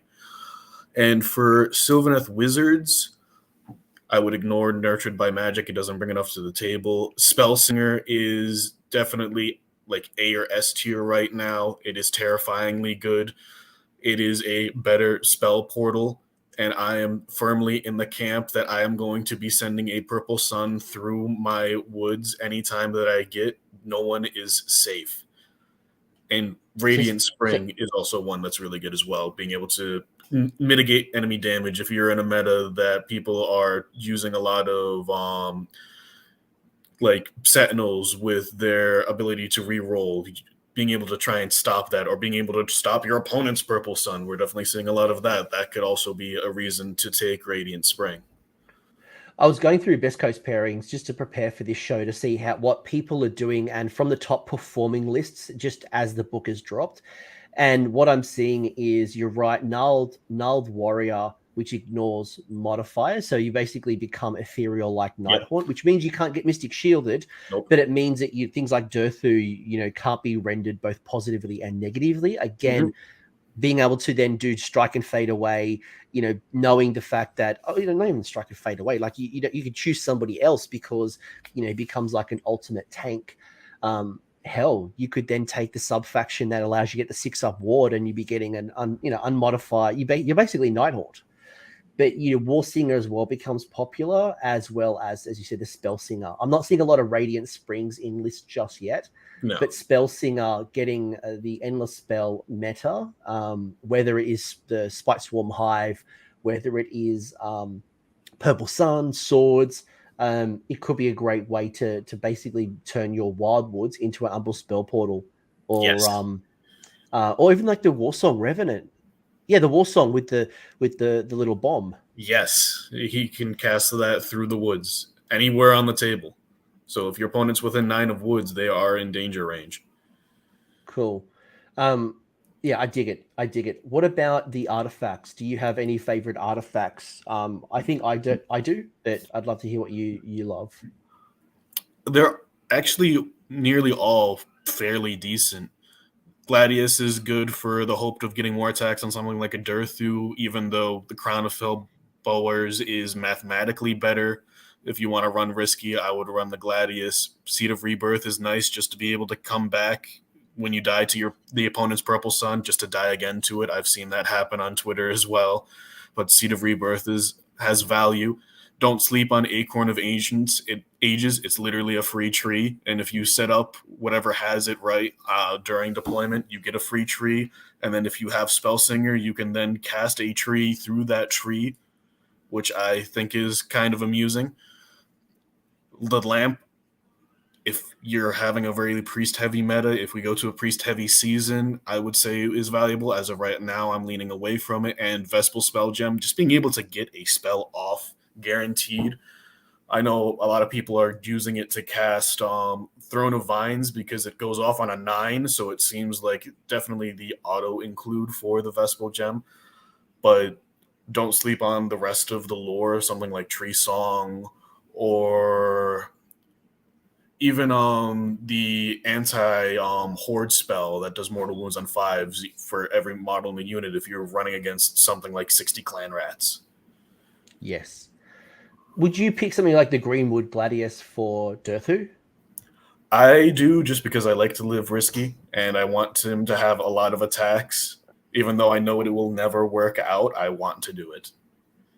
If you're going to like a local 1-day tournament, right? Not a 2-day, like a 1-dayer. I think the lamp is probably one that I'd have up my back sleeve. Even if I went Warlord to get the extra artifact, you know, Daughters of Cain as a faction crumble when they don't have the heart, the heart of fury. They and if you don't have a priest in your army, you're not going to get rid of that invocation. No, I make sure my opponent rolls every single round to try and get rid of it. Roll a 6, yeah, you're going to be better for one round, but then it's going to be gone, and I do not need to deal with it. I don't care that it goes at the end. I want that gone. But if you're going to a 1-dayer and you have a lot of Daughters of Cain and you want to kind of prepare for that top table fight, you're willing to get a second artifact either through the 2 different types of battalions, I think the lamp is one that I'd keep up my sleeve. I wouldn't take it to a 2-dayer though. I think you're wasting your artifact choice unless you're going into a high Daughters of Cain meta. But there's just not a lot of priests in the game. No, you're really relying on Fire Slayers. You're really relying on Daughters. There's a couple of like priesty factions, but for most other games, you're not getting any value from that artifact. Anything else? Nope. That's it for them. Yep. And you got the spell lore. So you got 6 spells. You got Throne of Vines, Regrowth, Dwellers Below, Deadly Harvest, Vernonous Harmony, and Tree Song. What do you like? What's the priority list for you when you're starting to go through? And obviously, Alarielle knows all of the spells. The Warsong Revenant used to know them all. Now, it lost that ability, right? Now it no longer knows all of the which hurts a little bit. Yep. So, Throne of Vines used to be amazing, +2 to cast if you didn't move, and it would stack. So that was the bread and butter of the spell bomb off of the War Song. Not anymore. It's a spell that goes off on a 9, and you gain 1 wound back at the end of every phase until your next hero phase, which can be a lot of wounds back. But the caveat is you don't die. If you die, you don't get it back. And so even then, it's like a slow trickle of wounds throughout when you cast it off. I would rather take Regrowth, the next spell, of just healing back a chunk of wounds in one go of D6, and it goes off on a 5, and it has a range of 18, so you can pick something else to get stuff back. Dwellers Below, I would take as a Regrowth, as well as the low casting value of 5, is a casting value of 9. You've really got to rely on the re-rolling, and like that's ridiculous. Like I struggle with Mind Razor getting off on an 8. Marathi doesn't have the +1 to cast anymore. A casting value of 9. Does the ability, is it even worth it? Is it worth it? Like, no, I'd rather cast Verdant Blessing. I'd rather cast something else, in my opinion. Yeah, if you want to cast Throne of Vines, you better just take the gem as your artifact of choice to guarantee it going off, because 9 is ridiculous. Dwellers Below is the Horde Bustin' spell. Every 5-up does a mortal, which is pretty good. Deadly Harvest, I think, can be deceptively good with Spell Singer, because now every single tree, if an opponent is within 3 inches, can take D3. Besides that, I would not take it, because then it would imply that you're in combat. Maybe Alarielle can cast it if she's stuck in combat. I've had Alarielle stuck in combat with 3-4 units and cast Deadly Harvest to some success. Besides that, I wouldn't take it as a spell of choice. Pause. Yeah. I just want to go back. Dwellers Below is a good spell to have up your sleeve if we go into this infantry horde meta that Games Yes. Workshop told us we're going into. Yes. So if you, again, we go back to people talking about the horde, Daughters of Cain. If we go into the Witch Elf meta, if you got zombies, if you got lots of Skaven annoying you, if you have a lot of bodies that are 5-up ward, potentially to like 60 zombies. Oh yeah. That'll start clearing up, and then the rest of your troops will be able to whittle them down. So I just wanted to not move too fast on Dwellers, because it is a good spell if you go into a infantry horde meta. At the moment, we're not quite there yet. Oh yeah, I want to see 60 Grots succumb to the Dwellers Below. I think it would be amusing. No. I played Grots last weekend. No, leave me alone. I get to roll 60 going. dice. Yes. Listen, Thankful already did 44 mortal wounds to my 20 Witch Elves 2 weeks ago. I do not need you to burninate my Grots. Verdant Harmony is good if you're running hunters and being able to bring guys back. I mean, I don't think it is actually good bringing back D3 Dryads, Tree Revenants, or Spite Revenants. You're better off bringing back a 5-wound model in one shot, like Hunters or Lancers or Seekers. But again, that is implying that you're taking damage and you're trying to mitigate that as much as possible and not lose anyone to begin with. And Tree Song, I think, is like S tier right now when it comes to the Sylvaneth spell. And a good reason to bring Alarielle just so she has it in her back pocket of just picking a tree and increasing rend by 1, and suddenly you feel like beasts of chaos. Who knew that everything becomes slightly better when you increase its rend by 1? So who are good recipients for the increased rend of 1? So Rifle Leader Below mentioned in Kurnoth with size becoming rend 4. Who else are good recipients for this rend buff? Lancers are very good because they have a lot of attacks base, like 7 attacks between their 2 profiles, and now they're rend 3, rend 2. Add Purple Sun into that, they're rend 4, rend 3, which is really amusing. Anything with just a good chunk of attacks. Swords would be good. Scythes are good if you're trying to take down something really big. Yeah. By the way, Rifle also calling out a really good comment. Dwellers Below can be great for forcing battle shock against hordes as well, especially if you've got multiple horde units. You're only inspiring presence one of those, so you can kind of chip away at 2 different ones, and one of them's going to have severe battle shock. Good call out.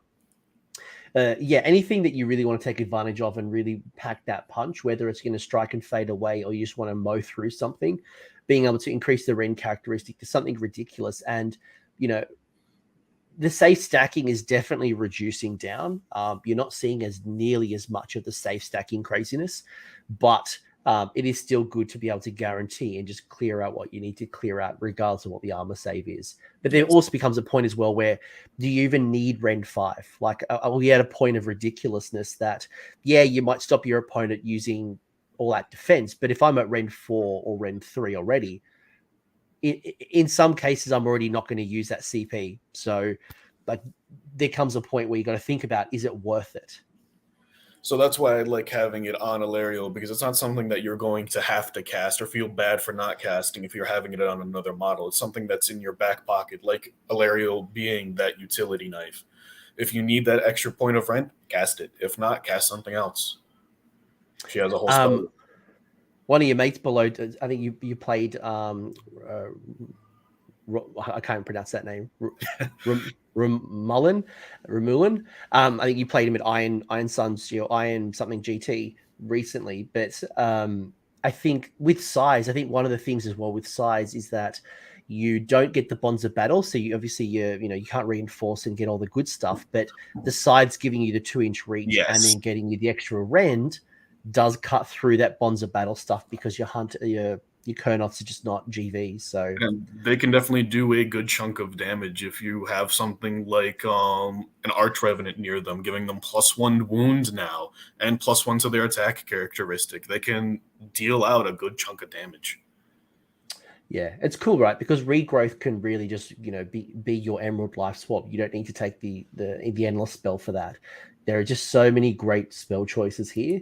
I guess it depends on what your build is, but I think Throne of Vines casting value of 9. I'd expect more from the spell, a D3 heal. A D3 would be tempting. Yeah, if it was D3, I would take it. Or at least be tempted if I build a certain, like the reroll or some type of boost to my cast. Cogs, for example. Even then, actually, I don't need cogs. Whatever. Anything else from other spell lore? Oh, I think I said everything I'd like over them. Cool. We're finally going to go through your match play rules, and then we're going to go show off 2 of Zach's lists, and he can kind of talk through a little bit about why he does what he does. You have 3 grand strats, you've got 5 battle tactics, and you have a battalion. I'll do the battalion first because I've got the page up in front of me. You get to take 2 Tree Lord Ancients and 1 Tree Lord. They're the mandatory choices. Then you can also have an extra 2 Tree Lord Ancients and an extra 2 Tree Lords. So you can go all the Tree Lords.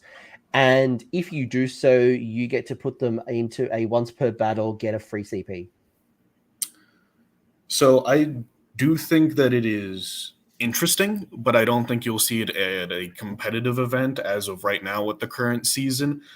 The one thing that is good is that with the new rulings of how Tree Lord Ancients heed the Spirit Song, they do both get 1 itty bitty woods.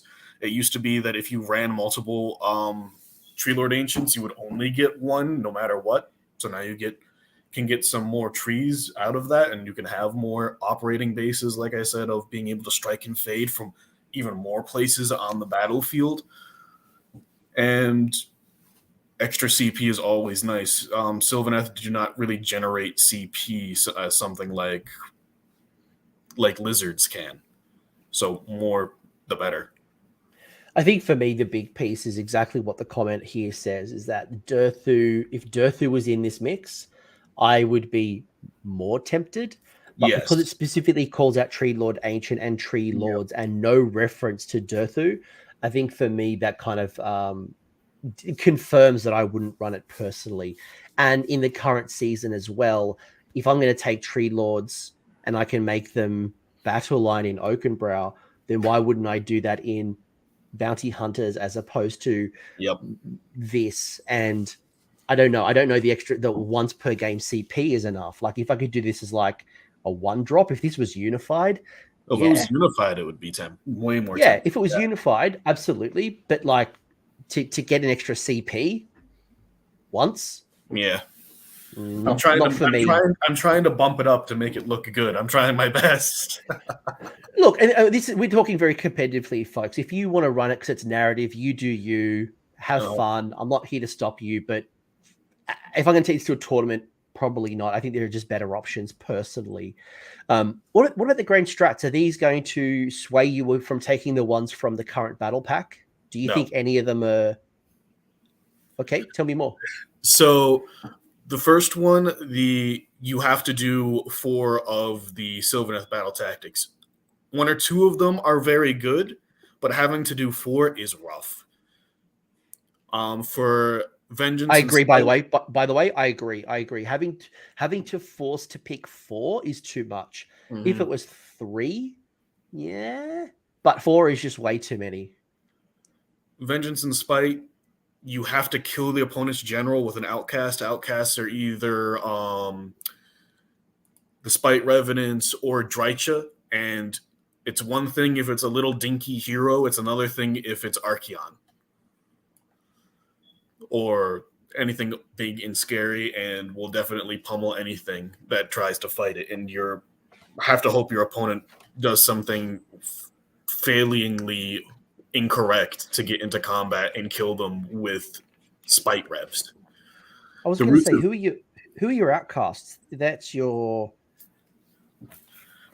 Spite Revenants, and I also believe Drycha. I'll triple check. Where is she? It's all right. I'll have a look, but you don't have a lot of. I don't remember. It's not as much as you would hope. No, this keyword is not.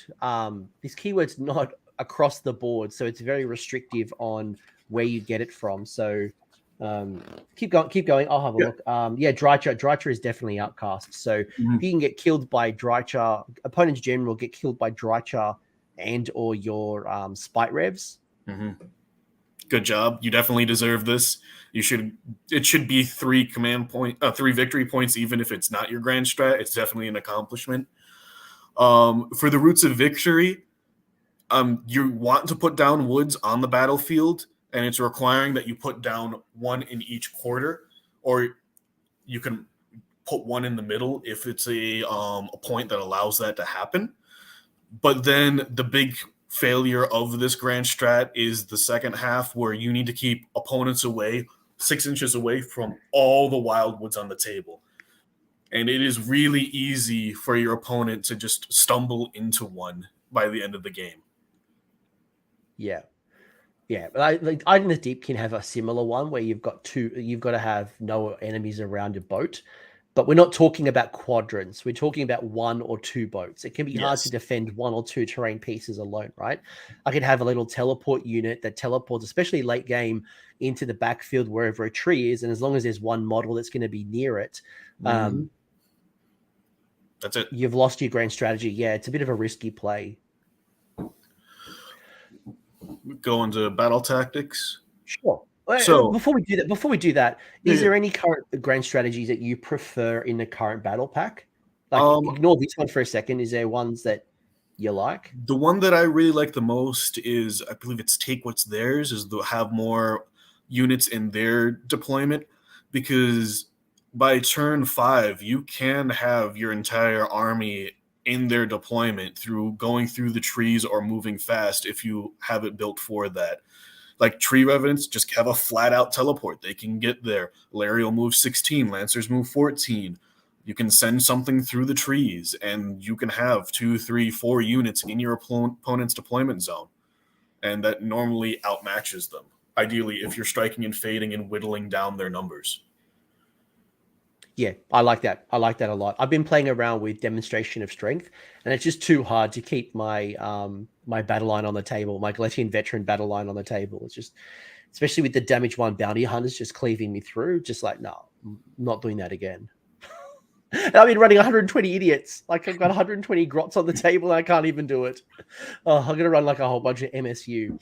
But your battle tactics, right? So you've got 5 battle tactics, and obviously you pick them in addition to the ones in your the battle pack you're playing. Are there ones, without going through them all, right? So you've got pick one enemy unit within 6 inches of a friendly awakened Wyldwood. You complete it if this unit was destroyed. One of them is you complete the battle tactic. I'm not going to read them out. You can read them yourself. But are they ones that you find yourself going to more often than others? Because I recognize that they're situational, depends on the battle plan, depends on the army, depends on the time. Are they ones that you find yourself drawing from? Are they ones that you use early in the game as well?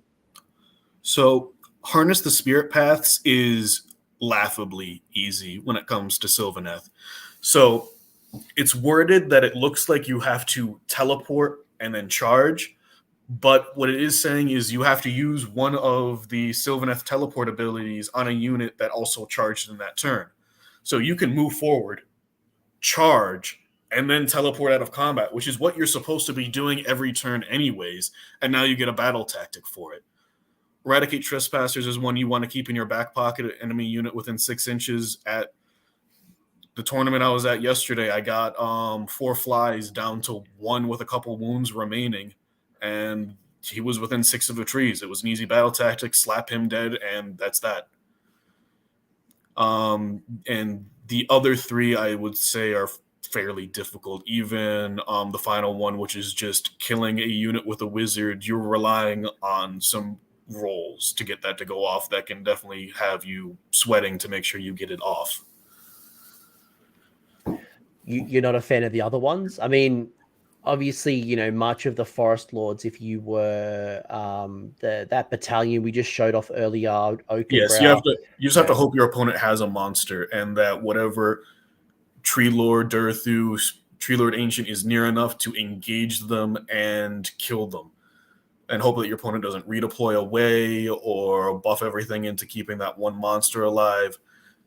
It's something that can be done. It's just a bit more tricky than the rest. What about Unleash the Gyran's Wrath, where you pick a friendly Sylvaneth wizard on the battlefield, and if you complete it, if the successfully cast a spell by the wizard or an endless spell, and it destroys an enemy unit this turn. So if you have an opponent that has a unit with like 1 or 2 wounds left, you can hope for it.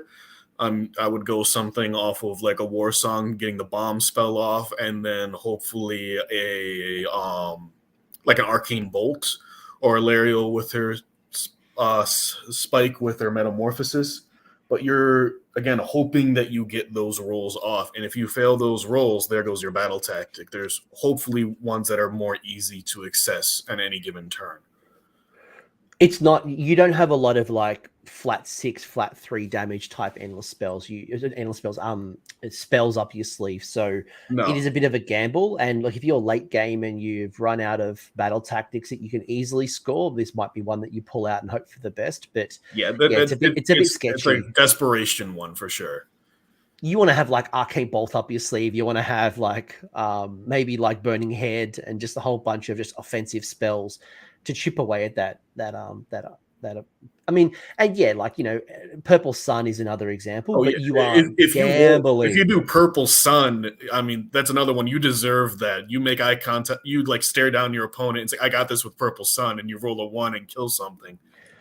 You deserve 1 in 6 chance of scoring your battle tactic.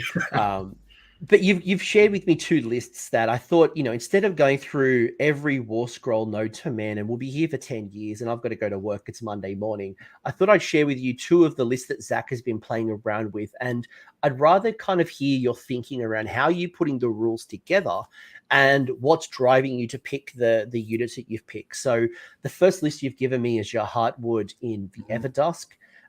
You've got Spirit of Durthu as your general with Gnarled Warrior and the Greenwood Gladius. That's the extra D3 attacks and the ignore rend positive and negative. You got yourself your Archrev. You've got 6 Kurnoth Hunters with bows, 6 Kurnoth Hunters with scythes, 20 Dryads, 5 Tree Revs, and 3 of the Revenant Seekers coming in under a 1-drop using the Battle Regiment. So I'd love to know why you're doing this, and why did you go Bounty Hunters? Why didn't you use the Dryads and the Trievs to go into Expert Conquerors? Like, what drove you to be 1-drop as well? So tell me about how this all works. There's 125 wounds, 1995. So you're probably not getting your Triumph, but who knows? So for this list, my theory was just have a 1-drop and try and play into kind of how I played in with 2.0. Instead of using trees as strike and fade points, using them as like hard points, and putting 6 scythes in trees that you put down on an objective and have your opponent try and get them off. It's what I hope to do. And also, you know, like Gnarled Warrior, Greenwood Gladius, Durthu he is trying to get into combat and hopefully stay and survive. Arch Revenant sits back with the Great Bows because Arch Revenant gives them +1 to wound. Heartwood gives 3 units +1 to hit. The Great Bows will ideally be targeting things that are buffing your opponent, like little dinky heroes or their key units, and actually doing a good chunk of damage, which is actually kind of surprising off of them because they hit on 4's base. I don't know why they hit on 4's base, but they do. And they've got a range. They've got a range of 30 as well. Yeah, so they're almost like an artillery piece. Yeah, like if you, again, going back to the Daughters of Cain example, because, you know, I know it's caused a bit of grief, but hey, Nurgle as well is another example. You want to pull down that Lord of Affliction with that command trait that stops you from issuing or receiving commands, or you need to pull down those bow snakes that, you know, you want to chip away damage to Morathi before the game like it really kicks in. You can be chipping away and pulling things down and, you know, hitting on 4s, getting the +1, still hitting on 4s after like Lookout Sir. You can still pull down those minor heroes. So there's some good stuff in there. Yep, and the reason why it's 20 Dryads, not 2 of 10, is, as Mullis said, it's to make it a 1-drop. Sylvaneth does not want to get doubled. If Sylvaneth gets doubled, they are in trouble. It is going to be a lot of damage coming into them. Your opponent gets 2 opportunities to move towards you and charge you. You do not want to be charged as Sylvaneth. You are going to be taking significant casualties. More than likely. And the Seekers to try and bring scythes back, because like I said, I know that scythes are going to die, so that's why you bring Seekers. And Seekers are also going to be the target for Strike and Fade. They move 12 base, they have fly, they can get into combat, slap, and then leave to support the scythes from behind, and then Strike and Fade again. Even in this list that I'm trying to make hard points, I'm still having a unit that is designated for striking and fading. So with your seekers, and that's a really good pickup as well, is that your seekers don't have to just heal themselves. They can heal. Well, they can regenerate anybody as long as they've got 5 or less wound characteristics. You can be healing up and bringing out, as you said, your Kurnoth hunters. Question from Joe. The main reason for the seekers is the harvesters is they at the end of the movement phase on a 2-up they bring a guy back. Yeah, that's what I'm saying. Like that ability, they can target other things, and Kurnoth or Lancers are the best because they're 5 wounds each.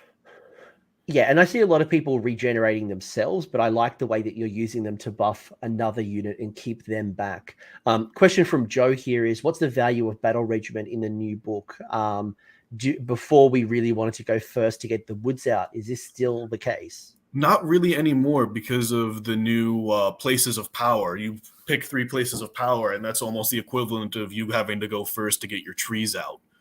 So now you have the 1 drop to make your opponent go first so you do not get doubled.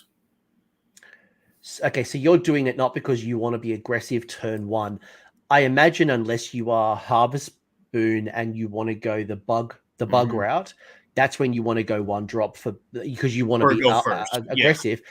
But you're taking Battle Regiment to be defensive because you want your opponent to go first. Or at least in most cases, you want them to go first, and you want to avoid being double turned. Why do you not want to be double turned? Because you are going to get your face pummeled in if you're in a situation where you get double turned. Your opponent is going to be getting into you now because they have that chance to move twice and get that much closer to you. Unless you're playing something like slow moving that only has a 4-inch move base and you're able to stay away. But something that even has like a 6-inch move will be able to get into you and get all up into your trees, into your space, and deal a lot of damage. It might be worth calling out here that strike and fade is in your combat phase. So you might go in and strike and fade, but then because you've been double turned, your opponent can charge you, and you can't teleport out because it's a rule that you can't touch. So there's another reason why you might want to go Battle Reg. As someone's saying in the chat, you need to control the fights, and double turns against it can be out of control. And you're right, like you want to be picking where you fight. Then there's a lot of times, even if I win the roll off, I'll give it to my opponent. I've set up the turn to mitigate their turn as much as possible. Take it, go, do the worst you can. I make sure that you're not going to be able to do a lot, and then I get to go, and I'm going to do more. Anything else about this list? Would you change anything as the meta kind of shifts, or are you testing other ideas? I'm testing maybe six swords. I think 6 swords is still totally viable. If you lose a sword out of 6 swords, you now have 5 swords. If you're running 3 swords and you lose a sword, you're down to 2 swords. But if I would do that, I would change it to the season of maybe the 6-up ward if I'm wanting to hold down points. Have you found that you needed the swords? Because the big benefit of the swords is you get mortal wounds, right? Yes. Have you found that you've needed that, or have you lacked that in this particular list? I mean, it's just if you're running against something like a lot of ghosts, you want the swords. If you're running against anything else, you want the scythes. If you're running against something that has very poor saves to begin with, you want the swords. But I have something like a lot of Stormcast in my local meta. Scythes are nice. I like hearing Stormcast players complain that their armor means nothing, because it does. And it's funny because, like, again, we talk about Purple Sun a lot. A lot of people are talking about Purple Sun. Nighthorn is just laughing their backsides off right now. And I faced that recently when I was playing with my daughters, because I run Witch Elves under Drakey Ganeth. So, like, on the charge, my Witch Elves are like Ren -2 with the high Gladiatrix, right? So when I do that, like, I'm against Nighthaunt, and what saved me was the fact that I just had a sheer industrial amount of attacks. My Witch Elves have 3 attacks each. I have 20 of them, a lot of attacks to pull down Nighthaunt. So, I always try to build my list with a combination of high rend, having at least a source of high rend, a source of mortal wounds, and then a source of high volumes of attacks. So I think I can see where you might want to flex with the swords, depending on the meta. And I feel like Nighthorn is very accessible, and at least it's an easy fix, right? You can go one or the other. Yes. Question: Lady of Vines for Durthu. Would you swap out Would you swap out Durthu for Lady of Vines? Durthu is kind of more of a hammer and holding things in place. Lady of Vines is more of a support piece. So Lady of Vines is not holding anything in place, and she is definitely not getting in combat. If she's in combat, she's in trouble. So they kind of serve different roles. I mean, if you want to go more survivable and try to focus more and put more eggs in the basket that is the sides, you can go with Lady of Vines. And then give artifacts to the Arch Revenant, like making him a caster or increasing the movement of your units around him to set up more strike and fades off of the Revenant Seekers. There's plays that could be done. Cool. You wouldn't swap this out to be a bounty hunter list and pop your Kurnoths and your at least your sword, your sides and your seekers into bounty hunter? You definitely can. The reason the one drop is it's definitely far more safer to making sure that I dictate that my opponent goes first. But you can see in the next list I have a different thought as well. Cool. No, I'm asking the questions that people might be thinking about. So like, everyone's hearing a lot about bounty hunters and expert conquerors, and the incentive of getting the +1 damage against GVs. And if I'm taking 6 sides and 3 seekers, and I've got access to the additional rend and all these things, then maybe I probably don't need the extra damage. But or maybe it's something that it's a concern that you're not kind of worrying about. Yeah.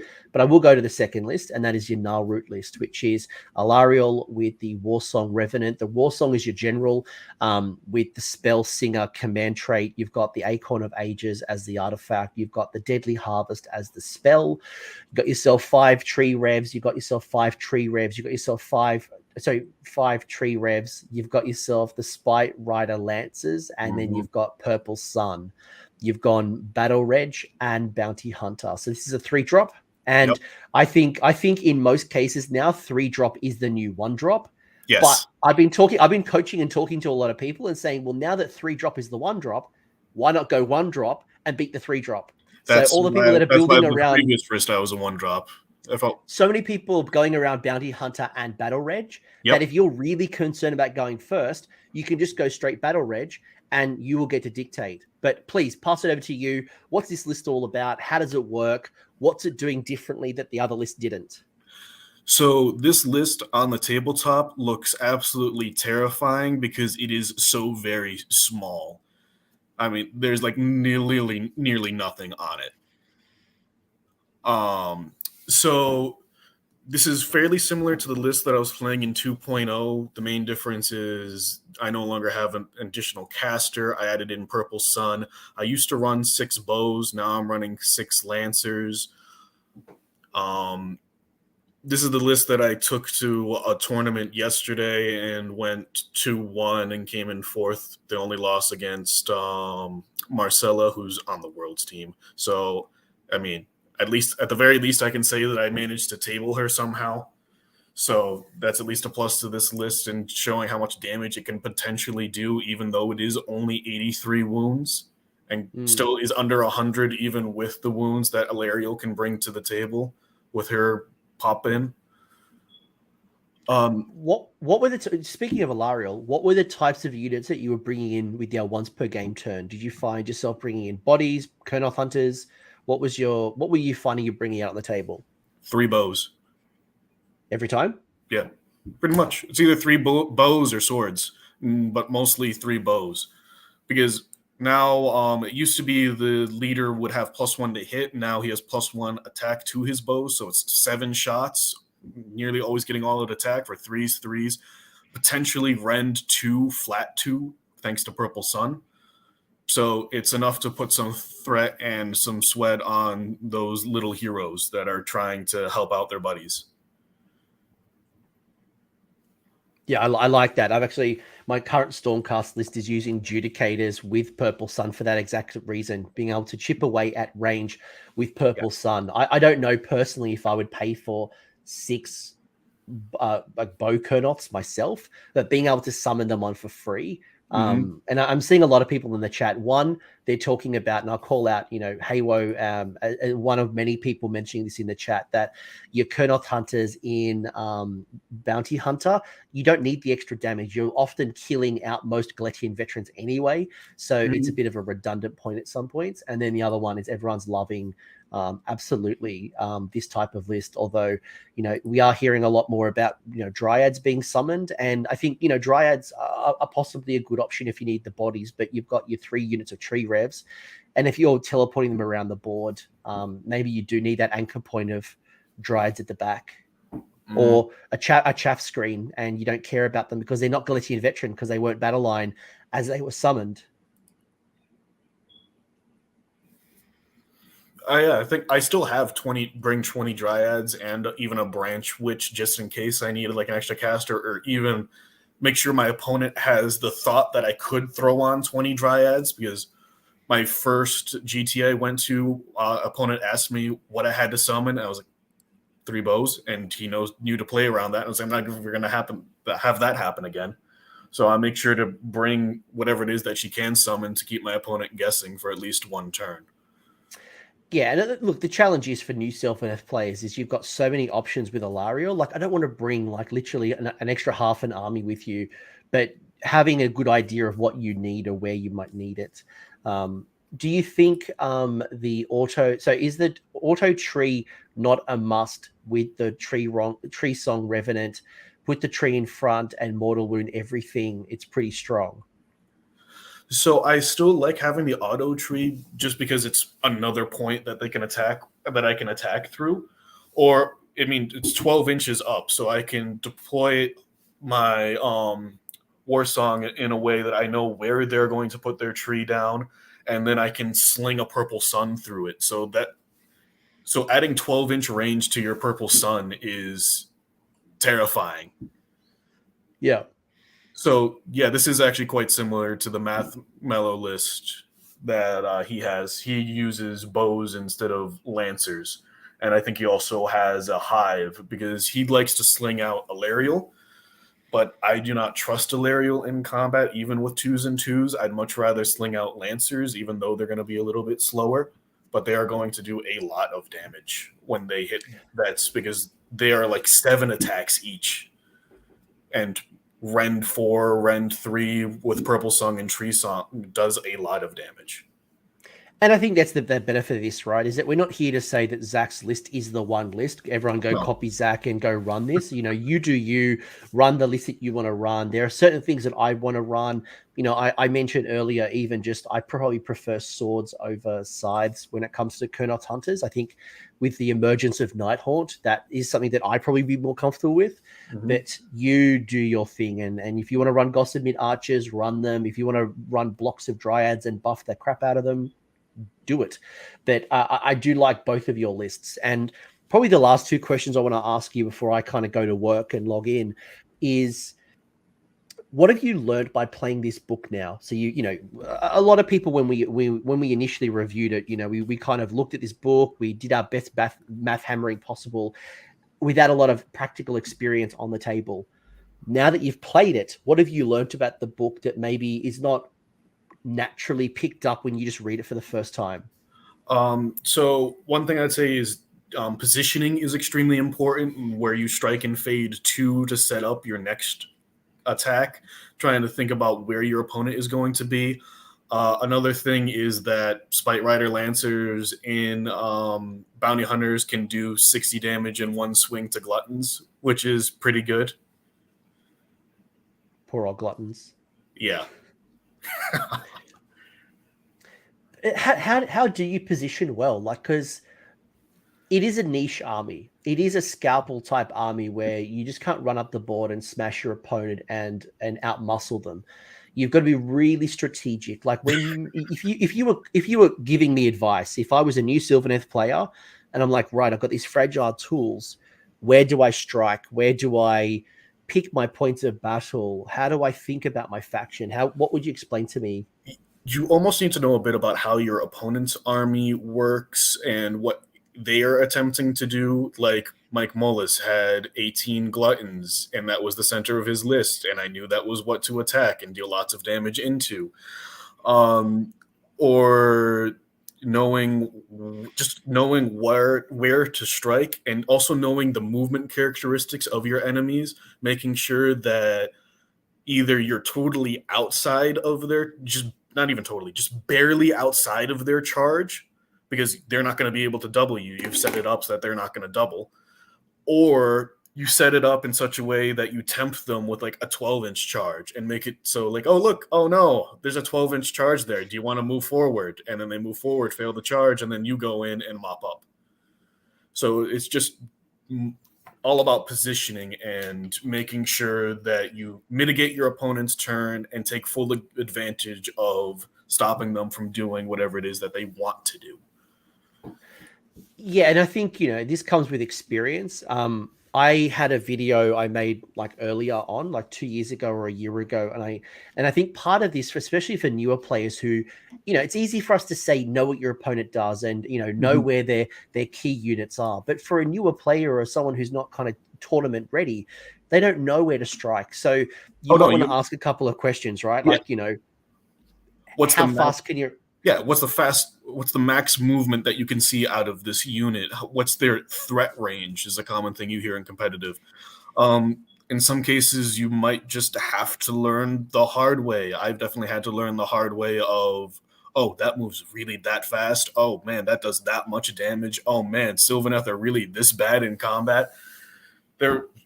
When I was playing in 2.0 and 1.0, I happily charged things in expecting 20 Dryads to kill 5 Liberators and have them all die. It's not... If you're playing Sylvaneth, you have to respect that it's not a smashing models together army. It is something that you have to plan ahead about and think strategically. Yeah, like strike and fade away is a perfect example. If you are going to strike... where do you move, and then what happens if you lose that double turn? What happens if you can't strike and get our way out? Or are you able to almost elevate yourself to play 4D chess to go, well, I'm going to teleport here to claim this objective, and what can I do? There's so much, and I think that's the lesson. And there's going to be people that are going to take this book and going to win some games, they're going to lose some games, maybe not familiar why they lost, but know that it's about learning, it's about practicing, it's about looking at this game. It's a little bit harder, I think, is the key here. And to answer a question real quick, the main reason I picked the Lancers is they're just a lot of attacks, so that helps with consistency, especially also in galley vets when now they're 2 damage each against something. Like, I killed 30 skinks just off of the Lances. I didn't even need to use the bugs to go into them, and they were gone. And also, they're strike first on the charge, which is also very important. Being able to strike first is amazing, especially... So you can send in the bugs and Alarielle and have them both go first and maybe delete something that would have been a bit too much for the Spite Riders to chew through. And as Milicoris has also mentioned, playing Alarielle is like a whole new army, right? Like she is like 900 points almost in herself. And if you lose her, you really feel it. You're like, I've just lost almost half my army. Yes, and you gotta make sure you summon those models on first. Otherwise, it really does hurt. Yeah, when I was first starting, I would forget to do that, and I learned. Yeah, that's the look my opponent would give me when I was like, oh yeah, I forgot that she can summon stuff as I lift her up off the table. I can summon 300 points for free. All right, last question, and then I'm going to work. What's the keys to success if I'm going to be a new Sylvaneth player and I want to do well at my tournament scene? What's the feedback you give me, or how would you teach me to be a good Sylvaneth player? What do I need to know other than this great video that you kind of shared all your wisdom on? I would respect that. Like I said, it's not going to be you charging in and just totally slaughtering your enemies like something you could see Beast Claw Raiders do. It is a more tactical army. You have to strike and fade. You have to make sure your opponent does not run rampant through you. And if they do run rampant through you, you have to sit down and think about, how did that happen? Since you're trying to go second as Sylvaneth, it is really tempting to take that double, like turn 1, turn 2, but then end up getting punished, getting doubled against turn 4, turn 5. So not relying on that double turn, as tempting as it is because you're set up to go second, is something that is definitely that I'm still learning about as of right now, and I think is very crucial for Sylvaneth right now, is not getting doubled against as well. I lied to you. I've got one more question, and then I'm going to work. Cron Spine. So you have the Incarnate of Gur. As a Sylvaneth player, are you tempted? If so, why? If not, why not? I am not tempted because the times that I've played against it, I have been very unimpressed with the amount of damage it does. And that's kind of all it is for that. I know that GW really wants people to get the Cron Spine. That's why all these endless spells are going nuts. Maybe we'll see it when they finally release it in a standalone box, or maybe they never do that and we won't see many at all. But right now, I'm not Cron Spining it up just yet. We'll see. Maybe the next season will be the Incarnate season. So you're not tempted by, because the Incarnate has a couple of benefits. You know, you get a +1 to your spellcast, but if you bound it to a wizard, you can't retreat. If you issue all-out attack by the bonded hero, there's like a bubble of all-out attack to 12 inches around the Cron Spine.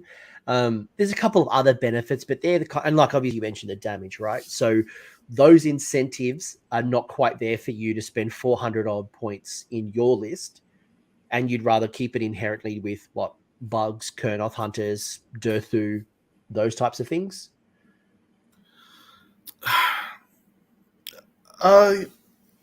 Then for his ability to go off, you have to have multiple units locked in combat to get the value out of it. And you're swinging first with the Cron Spine to aura it all out. So it is definitely a list like the first one I said, where you're trying to create these hard points of Kurnoth hunters. It's a list that can be played, but I don't think it's playing into Sylvaneth's strengths of course, striking and fading. But it is a tempting proposition. But like I said, Cron Spine, whenever I see it on the table, I ask my opponent how much it does. They're always slightly disappointed with it. It depends on what you're after. And look, you know, and the chat agrees with you that it's probably breaks your synergy too much. 400 points is a lot of points, and 400 points would be better spent within inherently in the book. But I know there's a lot of people in this chat at least wondering, you know, as a competitive person, would you consider Cron Spine? And in my Sons of Behemoth, for example, where I could get all of my Mega Gargons on +1 to hit, it's great. Oh yeah. But for you to keep everything in your army within 12 inches to receive the all-out attacks, that's not your style. It's kind of showing my hand about where I'm going to be. And it's not going to impact Lancers because they strike first. Like I said, it's just going to be on Kurnoth hunters, and they're not very fast. And you're going to have Seekers to back them up. I can see a list being built around it, but it's not great when it comes to just instead of running all Sylvaneth. No, look, and pros and cons either way. I just wanted your thoughts. And, you know, people in the chat, you might tell me and disagree. Like, no, I found really good value in Oaken Brow when I get a bunch of Tree Lord Ancients in combat, or, you know, a couple of Spirited Durthus or Kurnoth Hunters or getting +1 hit. I don't know. You tell me. But, Zach, this has been incredible. I'm losing my voice. I've got to go to work. Right. If people want to chat to you, where can they find you to chat more about trees? Let's see. I'm on your Discord in the Sylvaneth chat. I'm like Blind as a Wombat 1. That is my name because I was a very creative 12-year-old. I also just set up a Twitter, and it's at the Real Tree 0. 0 being like the number 0. Message me and I'll put it in the video. I don't think I didn't know about your Twitter, but I'll put it in your. I'll put it. Oh no, it's fine. I just set it up yesterday. I felt like this was the time to set it up. Nice. So if you want to talk trees, you can find Zach in my Discord. I'll also put the Twitter handle below so you can follow Zach and get all of his insights as he's going through and learning and picking up tricks as he goes through the book. But I really enjoyed this. I think this is a good book. I think you're in a good spot. I don't think you're in the most OP type of army. I don't think you're going to be automatically 5-0ing your next tournament. At the same time, I don't think this is a trash book. I think you're in a really good spot. And this book is going to reward player skill. So it's going to take you a lot of practice, a lot of thinking, a lot of mapping out, about deployment, about who does what and where and how and why. And it's going to be a learning person's army. 0 being the number of Cronspines in the Sylvaneth list. True. All right, I think that's a great way to wrap up. Haywo closing it out, saying 0 being the number of Cronspines in Sylvaneth list. I haven't seen one just yet. But Zack, you're an absolute legend. Thank you so much for joining me. Thank you, everyone, for joining the live stream. I hope you found this valuable. You know what to do. Like, subscribe, comment as well. I'd love to hear from you. How are you building your Sylvaneth? What's the sub-factions? What are the units you're picking? What types of bugs are you building? Are you building the Spite or are you building the Lancers? How on earth are you doing this all? But I'm going to work. See you, folks. Thanks for sticking around until the end. I hope you found that video interesting and you walked away with a few new ideas. If you did, I would appreciate it if you hit like on the video, as well as left me a comment. Let me know what your thoughts are in the comment section below. The conversation will continue over on Discord, so links down below in the episode description if you want to join the Discord and continue the Age of Sigmar conversation. I want to give a massive shout out as well to these absolute bloody legends, these champions who have continued to support me through Patreon or YouTube members. That is going directly into supporting the maintenance and the growth of this channel. So thank you very much, guys. Much appreciated. And until next time, roll more 6s.